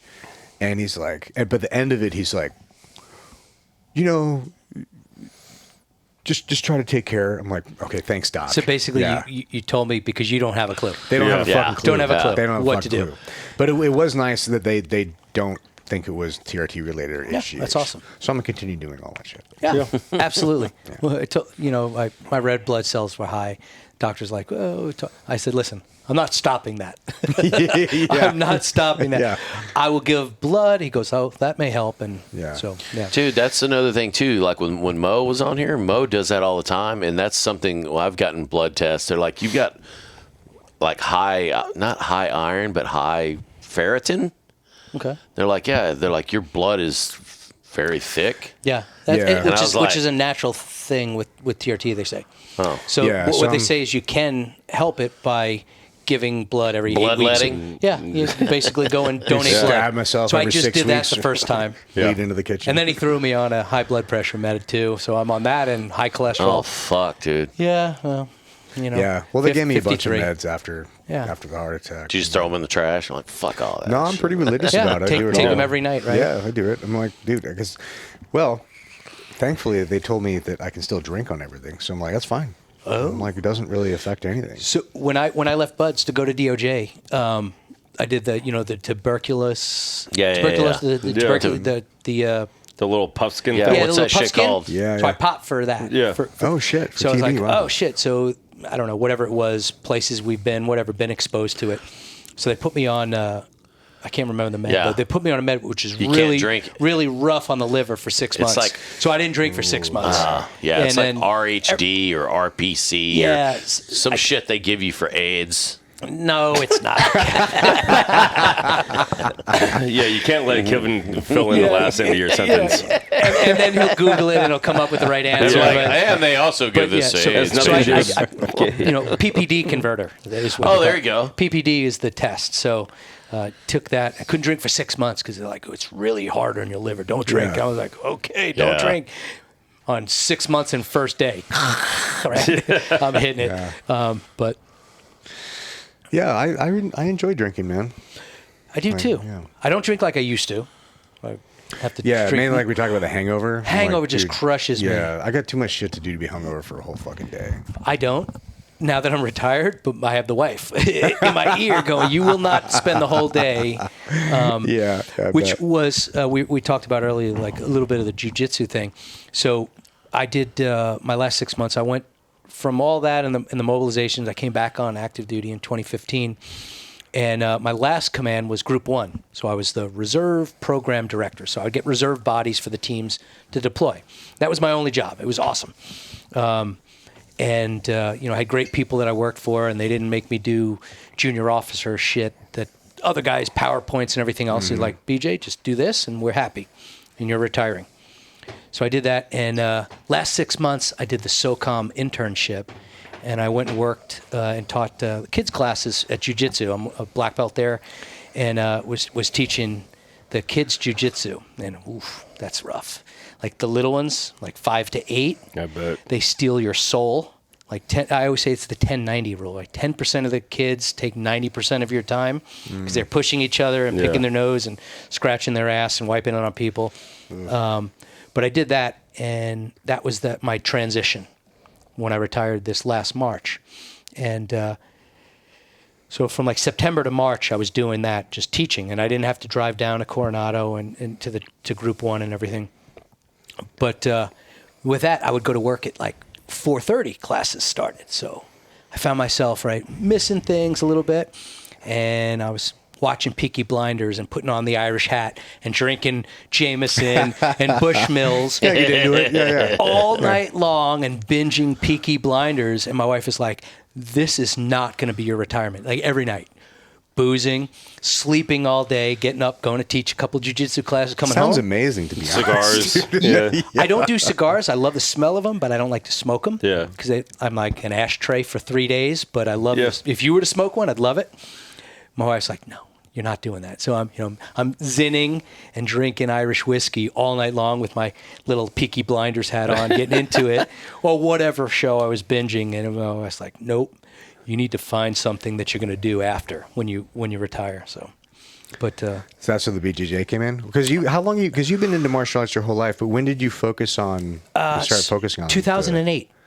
2008, I started. We had a guy in our office that was training BJJ. He ultimately got his black belt under Andre Galvo here in San Diego, and he's since passed away. But kind of got into BJJ in 2008.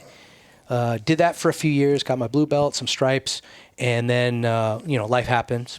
Got mobilized for the reserves, couple deployments. DOJ life, dad got sick and everything else. And when my dad passed away of cancer, my professor, the guy that owns the school, Ricardo, had survived stomach cancer, where they basically gave him like 90 days to live. He had some surgeries. They chopped his stomach in half.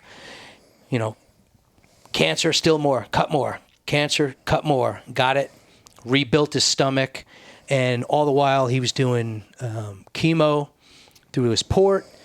Had done that surgery, I believe, at, I don't know if it was UCLA or somewhere in LA. Survived, and he's teaching classes and running a school. Wow. Damn. World champion. He's won Masters Worlds, #1 ranked in the world. Comes from Brazil. Amazing inspiration story. So when my dad passed, and you're looking for something, right? I kind of refound religion a little bit.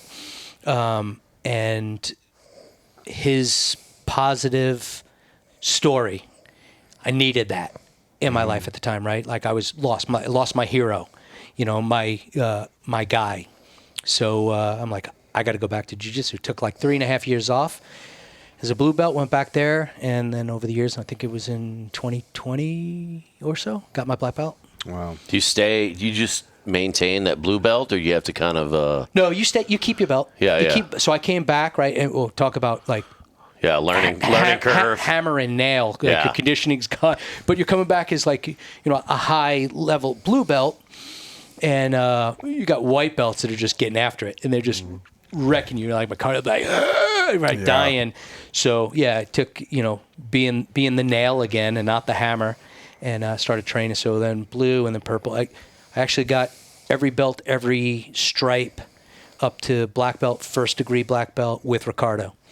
Nice. At Gracie Hamaita. So amazing story, amazing instructor, dear friend, like an older brother. So kind of what people put in your life for a reason. And right then I needed him and his energy. And we still remain super close. I haven't been training much lately since I retired, but it's crazy how often that works. Like the right thing comes along at the right time. Right thing comes when you need it. Right? It's put into your life at the right time. I found that just the reason that happened, like the frequency with which that happens in my life, is one of the main things that made me come to believe in God. Yep. Was just because I'm like, it's impossible for this to be happenstance or coincidence. Yeah, it's not. Because just the mathematical probability of it is insane. Yeah. So there has to be something else. Yeah, it's so crazy to hear that, because it's the same story that I have, that so many other people have. It's that person that is brought into your life at just the right time when you need them. Yeah. Right? Whether it be coming on the show and people who have problems, issues that they've seen maybe in the military, and it's we've probably all been at some point on that dark road where you're just like, why do I even need? Sometimes you're the person for somebody else too. 100%, 100%. And that would be the great story, to be that somebody for someone else that had that hard time. And I would definitely say that during that time in my life, Ricardo was that person. Of course, my wife and kids and family, but we're all hurting, right? And you try to be that stoic dude when I just lost the biggest inspiration. So it's going upstairs and bawling like a kid type of thing, right? Yeah. Because you can't share everything with everybody. No. You got to share certain things with certain people. And you're like, okay, what's the second, third order of effects, right? I need to let it out, but I don't need to let it out in front of them, because they're feeling the very Yeah, same way. I need they to be got their own shit going strong. on. Yeah. I need to be strong for them. Yeah. Whatever. So going back, Ricardo kind of helped me. And then the blood, sweat, and tears on the mat, right?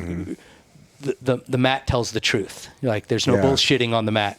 When that young buck who's 2 belts below you is hungry and he's got better conditioning, he's younger, he's stronger, better looking, whatever, and you're just like, fuck. Bigger dick. That always happens in my life. Though. Everybody's got big, But hey, I always say, I'm a lion for 10 seconds. Give you the best 10 seconds of your life.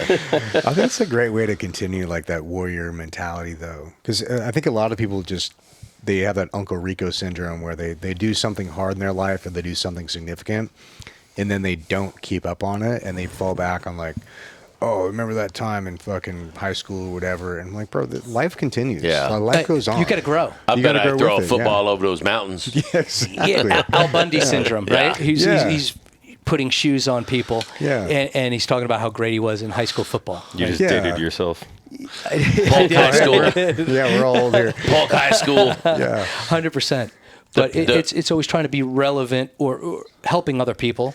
Yeah. Helps yourself as well. Exactly. I think you got to find something that, like, you got to sharpen your own edge. Like, for me, it's Muay Thai, because I did jiu-jitsu a little bit when I was younger, and I loved it. It was a fantastic base. But for me now, I'm just so worried about being injured, so I just do Muay Thai now because it's less chance of being injured. But I still feel like I'm, staying dangerous. Yeah. I think as a man, like when you're used to doing at the man shit at the level that we've been trained to do, I don't want to feel non-dangerous. Fucking anymore. vulnerable. I still want to feel especially with your family and I shit. still want to be the protector, right? Yeah. I don't want to just like, oh, I did this for 30 years and then you just become fat, out of shape, or if or whatever, or soft target, right? Yeah. You always still want to stay dangerous, and I think that's just evolving, and I guess that now it seems like that's the new, at least that's picking up headway. Like, hey, a man should be a man. It's cool. It's cool to be a man again. Exactly, right? Yeah. Being that example for your kids. Versus being a fucking, what is it? Toxic masculinity. Yeah, You're like, get the sensitive fuck out of male, here. like- Bunch of nothing but victims. Yeah. That's the thing is people Right? don't understand. Like, you can be both. You can be a sensitive person and be empathetic and be aware of people's personality. Like, you don't have to be this this version. You're not a robot. Yeah, what they think of toxic masculinity is like, dude, those are just assholes. Yeah. You know what I mean? Like, nobody likes these guys. They'd be a dick any way you look at them, right? And they're not. Those are not even like truly dangerous people. Those are just assholes. Yeah, just asshole. Yeah. And it was funny, my kids and their friends, now that they're growing and everything else, all their friends all over the years are like, your dad's the nicest guy. I want to be shut up, nerd! Atomic wedgie. I want to be that, right? I want to be that. I don't want to, I'm not like Mark 1 motto, this. Well, because you have the strength to be that. Be vulnerable sometimes. Yeah. And my kids are like, now they laugh and they're like, you're so fucking soft. Like I get all emotional. So that's funny. I don't know if it was the TRT, right, turning into estrogen, which got a little bit high. But I went to the dentist when I was still in the Navy before I retired. They sent me out to a dentist in town, and I walk in there, and they had Moana on, and I sat down. Oh, dude, this is so funny. I almost fucking cried in the dentist office. Like I was sitting there because my daughter's like this quarter Asian. She's my princess, right? And we still always watch that. We still do. But I was just like, I'm like, I gotta go to the bathroom real quick. I'm such a pussy. But to your point, though, I mean, you can be vulnerable and emotional, but stay dangerous or be a protector. Yeah, I think you can do both, and I think the people who don't think that you can do both are people that typically aren't dangerous enough to let their guard down. No. You know, 'cause no you don't- confidence in themselves. Exactly. I mean, you don't always have to have your guard up. It's like you can do both. I think, but only if you're interested in doing both. Like you have to find a way to navigate that space and walk that line. 100%. And then still practice your trade to stay dangerous. Exactly. And know when to turn it off. And a lot of people don't, and they're fake dangerous, where they just think acting tough is being dangerous. Oh, yeah. I'm like, bro, Bowing that's up and being loud, it doesn't make you. But they also know that like real recognizes real, and the people that see through that are the really dangerous people.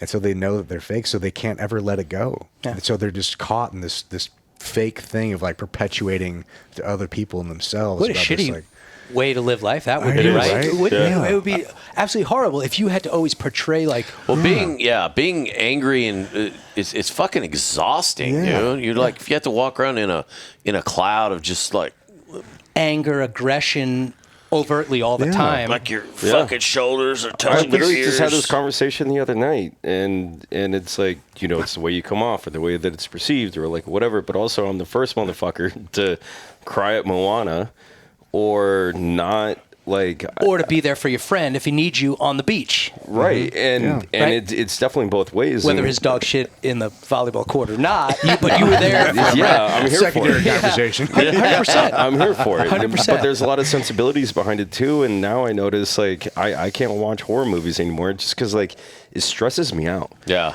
And you know, when I was younger, I used to watch horror movies, or I even used to watch like the propaganda material from like the Juba sniper in Baghdad and Ramadi. Yeah. Of like whacking military dudes. Like I would have watched Like that. a Syrian dude, right?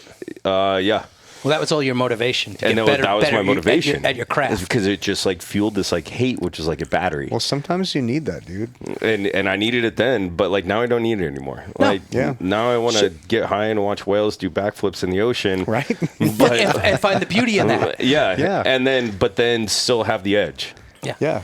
You know, it's funny. So one of the guys I do jiu-jitsu with, my buddy Dave, and he's like all into the Jocko podcast and listen, and he's like, hey, do you watch this? Do you listen to it? And I'm like, bro, like when I was working at Group 1, coming home an hour and a half, I'm like, no. Like when I'm driving home, they're up here, and good on them, amazing people. Yeah. I want to be down here. Trying to decompress. Yeah. Yeah. I make phone calls.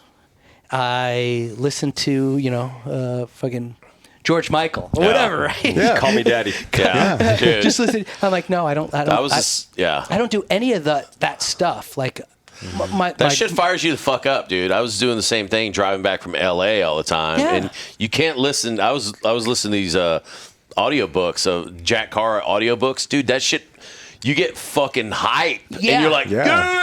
Hey, next thing you know, you fucking. you know, it's like, let's go. rage. You're like fucking. Kevin's pointing his gun out the window because Fuck you, someone cut him off. Yeah. But yeah, I just want to decompress. Yeah, you I gotta want to be fucking- like Yeah. chill. I think it's my personality. Like even in the team, I was never like a bar fighter to that guy. Like just fun. I like to He just drink. pulls a gun. Hey, dude. Hey, what's up, buddy? But Look at my chrome gun, bitch. my Chrome 6 hour. So I just like to bring it down and just chill. And now it's just like watching shows and TV, Yeah. like with my wife at night. Like I'm watching Golden Bachelor, man, making dinner and just chilling out. Isn't that Fuck a yeah. crazy life arc, though? I It love is. seeing that stuff. yeah, it's just There's a clinical response for how I think we all are now, you know, well into our 30s and 40s and late 30s and 40s. And it's just like, just need the fucking woosah. Yeah. Like, I I don't spend wanna- way too much time up here. Yeah. Now I just want to be down here. and I don't want to like work up here and then go to the bar up here, same Oh, shit, yeah. right? And doing, it's like okay, I want to chill Yeah. out more. I mean, I like to tie one on every now and again, and I pay for it for 5 days, but you know, Yeah, I look at it as like testing. So like when I do, go training sessions or whatever, they're just testing myself. I'm like, oh, how do I feel? Do I feel like I'm still like able to do the things I want to do? Yeah. Am I still as dangerous as I want to be as a man? And Reasonably some days you're going to amp it up, and Yeah. you're like, I'm going to test myself today. Other days Yeah. you listen to your body, and you're And like, sometimes you're like, hey, I'm just going to show up. yeah, I'm going to be average. Dude, that's half the battle sometimes, Yeah. though, dude. Just just getting to the showing up, gym, yeah. you're like, Yeah, exactly. But consistency pays a lot, and yeah, it's just one of those things where it's just like things look different as an older man, and things look different at different times in your life, and you got to figure out what that balance is for you of like riding that line. But dude, I think a lot of these dudes when they're younger and they have this like just massive, I got to be aggressive all the time, which was me. I mean, that was my. I mean, It I'm has its very place. aggressive. It has its place. Yeah, But it's not mature. like, yeah, I don't want to like. That's not how I want to live the rest of my life. It's not sustainable. It's not healthy. It's it's got its place. It's got its It's got place. its place. Yeah, And we need those those young bucks. Yeah. Right? It's passing the torch. And I don't want to lose it. I never want to lose that piece where it's like, okay, I have that in my pocket. I want to be able use to turn it if on. I need to, exactly. Yeah. But also, I don't want to live at that level the whole time. Like, I want to fucking chill out in the dentist's office and watch Mona and like relax. Cry and be like a 2 or 3. Yeah. Be Knowing cool. that I can turn it up. I put sunglasses on in many of flights watching a movie, and I'm like, God damn it, dude. And I'm like, why? Why am I like this? What is wrong with me I didn't know now? what emotions were for 20 years, and now all of a sudden I'm crying watching fucking To be honest, Seinfeld. I think that's a sign of being a relatively well-adjusted human. You know? Yeah. It's Kind like, you of can adjusting to your And I think, too, the current- body doesn't really know how, like, for guys that had no empathy or sympathy, now trying to relearn all of that and it coming in massive ways or being fathers. That hyper fucking vigilance for years. Yeah, and now we're just like, what are these emotions? But it just comes out of your eyes. Yeah. And you're like, no. Dude, yeah. You're that's not very wrong, true. man. You're not wrong. Very true. I've done the same shit where, like in film school, one of the first things I had to do, you're telling a story with a song, and I'm watching the video, and it was, I'm trying to remember the fucking, it was I don't know, I'll find it, but it's like about a fucking little girl, and she has this fucking dog, and her parent or somebody gives her this fucking dog, and it's like, then the dog dies and all this bullshit. But then later on in life, her granddad is giving her kid this fucking dog. I think it was like Marshmallow, the DJ, and all this other fucking some fucking song. But I'm watching the video, just like tears rolling in my fucking eyes, going, God damn, that is fucking sad as fuck, Yeah. And I had to present some fucking bullshit on this video. I'm like, oh fuck, dude. I'm like recording myself, like choking back, like, and this is like trying to explain the fucking shit. I'm like, dude, this is rough. Yeah, a good cry is a good release sometimes, though. Like, you feel so much better after it sometimes, whether it be in the car and hopefully alone, without all this judgment being passed. But you're like, oh fuck, okay, now I feel better. Yeah, I think it's important to kind of. I think have dude's a reset, PMS man. somehow, without a cycle. I don't know. It just like there's just like emotional phases, whether it be stress, and I think stress has a lot to do with it too, right? I mean, the stress of work, the stress of money, the stress of a relationship, the stress of friendships, and everything just kind of compounds itself all into like one moment for a little bit, and like catches you off guard, and you have to figure out how to process it, and we're not good at processing it, and so then you kind of have a little mild dude meltdown, and then you're back, and you're like, all right, Yeah, cool. I've noticed like what you're describing is like those moments of like softness. I don't have those in the moments where we're stressed because there's no time. I got shit to do. But when in the lulls in the fray where we're like, okay, we're good for a couple weeks, we're good for a couple months. Then I'm like just staring at the fire, like, fuck, man, oh my god, my life, shit. I'm like, oh Jesus, and then you go deep on it. You're fucking, reflecting on your own fucking shortcomings. Oh, shit. Yeah. Bastille. You would cry over this. Dude, the fucking video It's a good is song. like, Jesus Christ, dude. Yeah. Have you seen Sarah McLachlan? Have you not seen? Oh, well, yeah, I mean, come on. I know. That's the OG Every one. ASPCA fucking goddamn video, you're like, get the fuck out of here. Yeah. So, That one would probably 19 get me too. I'd probably Just $19 a month, and you can save this dog. But the thing is, too, all is my like, money. Or we're gonna throw it into a wood chipper. You're like, whoa, what the fuck? Fuck, hold on, let me get my fucking wallet, bitch. find a retreat Shit. for the dog. Like, dude, she's like, I'll fucking do it. I don't get Fuck, one dude. more pledge.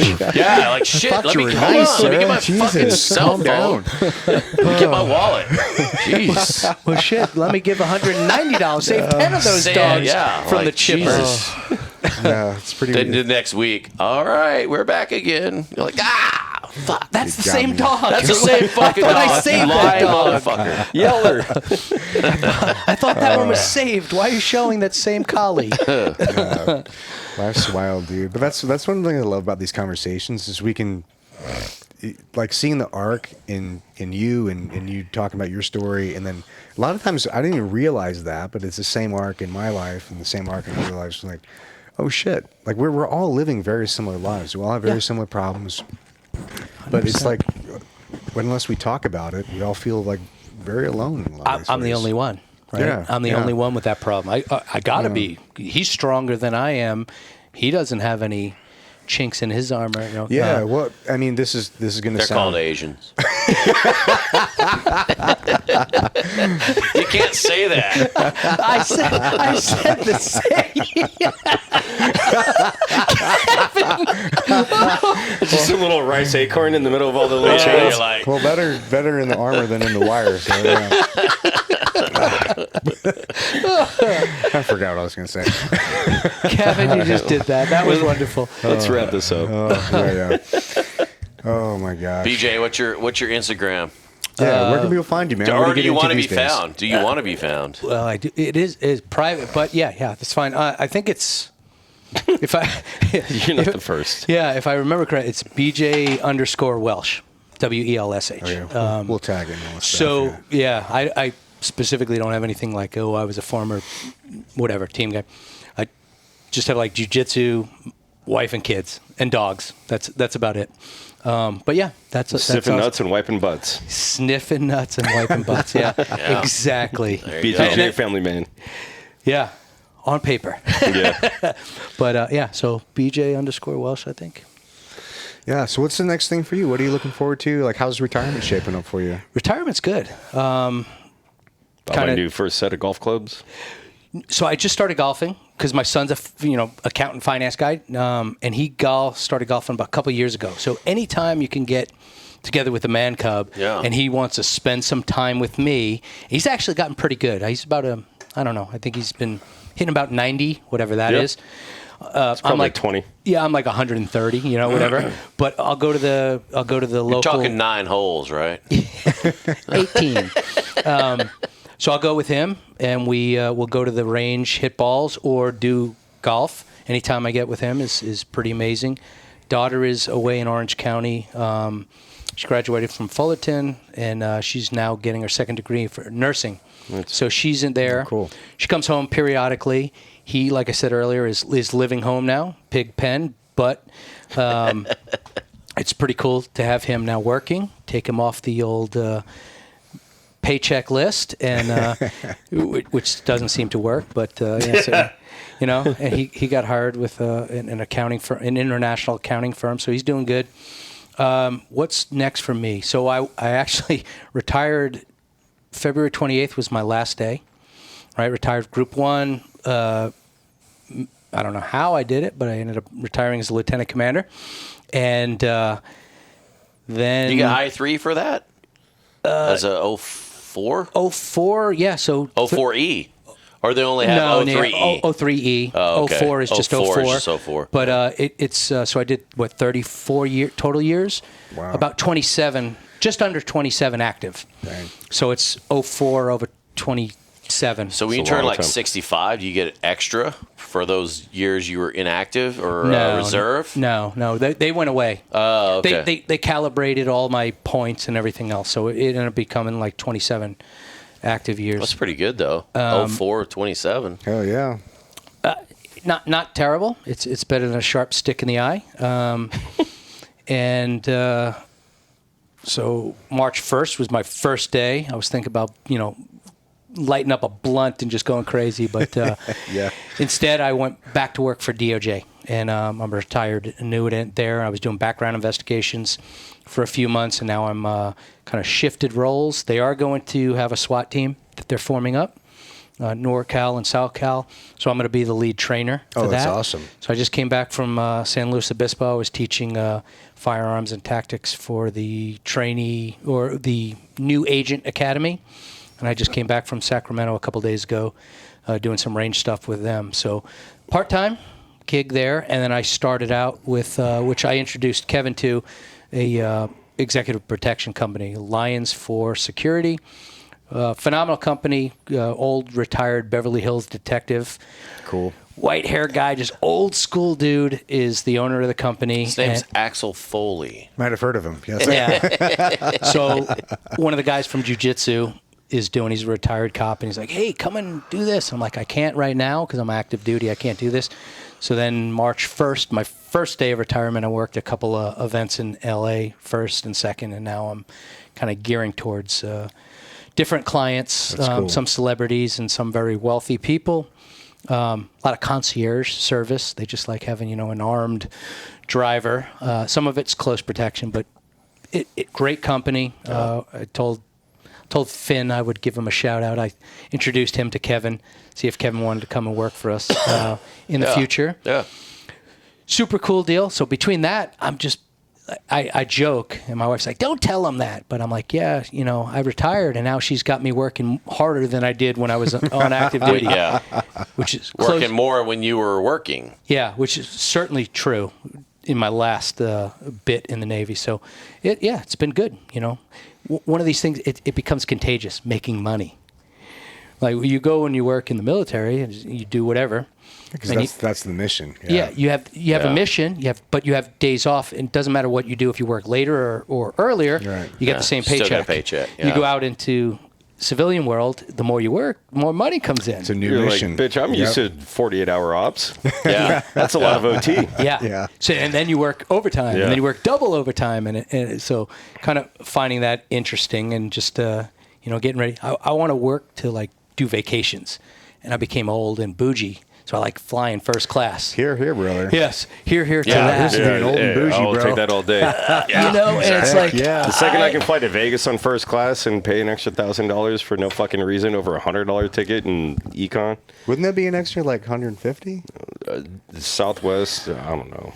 Probably not. But it's like they'll give me free drinks. I don't have to pay for it. They treat me really well. Yeah. So becoming bougie is kind of yeah. Which most domestic flights, man, a lot of people don't realize it's not that much more to fly first class. I mean, you buy a regular coach ticket. Or you use some miles. If you're flying fucking like around the world now, you're talking like $10,000 for a fucking plane so we're gonna ticket. we're gonna do a Europe trip in coming up, and I want to fly first class. I want the laydowns and everything else. So I got to work a little harder for that. Oh, that's awesome. Yeah. If you want insights, let me know. I just did one for 30 days and got the lay of the land and took all the notes. All right, definitely. We'll talk about that off screen. For sure. So in December, for my kind of retirement, Tyler, guy who's a reserve officer now, I swore him in, commissioned him prior, enlisted SEAL. Him, his girlfriend, my wife and I went to Europe. We went to Barcelona and Milan and and Nice, France, and Monte Carlo. And did a whole thing, and it was like super cool. Tyler's like the planner. He's a finance guy. Nurple? Yes. Yeah. Oh, yeah. shit. Yeah. Okay, that's right. Yeah. So we went with them. Yeah. And we went with them, and he had everything planned. We went at Michelin 3-star restaurant. He had booked for us and everything. So I'm not quite the planner. Dude, so that's awesome. That was fun. We did like 9 days in Europe with him, and had a blast. So, dude, I love life as an older man. I fucking love it, bro. I had fun in my 20s and 30s, but different fun. But now it's like we're distinguished gentlemen. We're sipping bourbon. Yeah. Right? It's not we're not slamming shooting Rebel shots vodka of, at the strip club. Yeah. and shots of Jägermeister and tequila at the end of the night at Danny's. Yeah. We sip. We're more distinguished. Still having fun, just fun looks different. But and with more money. A little bit more money. Yeah, exactly. But we're still jackasses at heart. Yeah. That's what keeps us fun. Keeps us relevant and dangerous. I love So it. that's kind of the next step in my life. Eventually, I'll just retire and sit on the couch and watch Peaky Blinders and drink bourbon. Fucking A. But my wife won't let me do that just yet. Well, I think we should all get together and have some dinner and drinks, and I think so. maybe at Kent's Pub. Smoke some cigars and Absolutely. drink some bourbon. Sip some bourbon, like distinguished gentlemen. Well, doesn't what's his name, UFC fighter have his own restaurant, bar, grill, smokehouse up in Temecula? Yeah, Dan Henderson's got a place there. Hendo. Yeah. Oh, yeah, And you know, Vito's tight with that. Like that would even be a potentially cool, you know, offset of going up there or coming here. But whatever. So and they're tied in with a few people. I think Travis Lively is up in that neck of woods. I haven't seen him in years. Yeah. So 234 guy. They somehow, some way know Hendo and get together with him quite often. Hendo's a big Pro 2A guy, and it'd be cool to have Hendo on the podcast at some point. But I went up there for like one of his first like fight nights. Like got a T-shirt. And yeah, shit, you did. Yeah, you've been up there too. Yeah, you, place is you fucking and Mo. awesome. He just had his pig roast like a month ago. Yeah. Me and Mo went up there with a handful of dudes, and you rode on the back of Mo's motorcycle holding on to it, didn't you? No, fuck no. He can't fit on the back. Dude.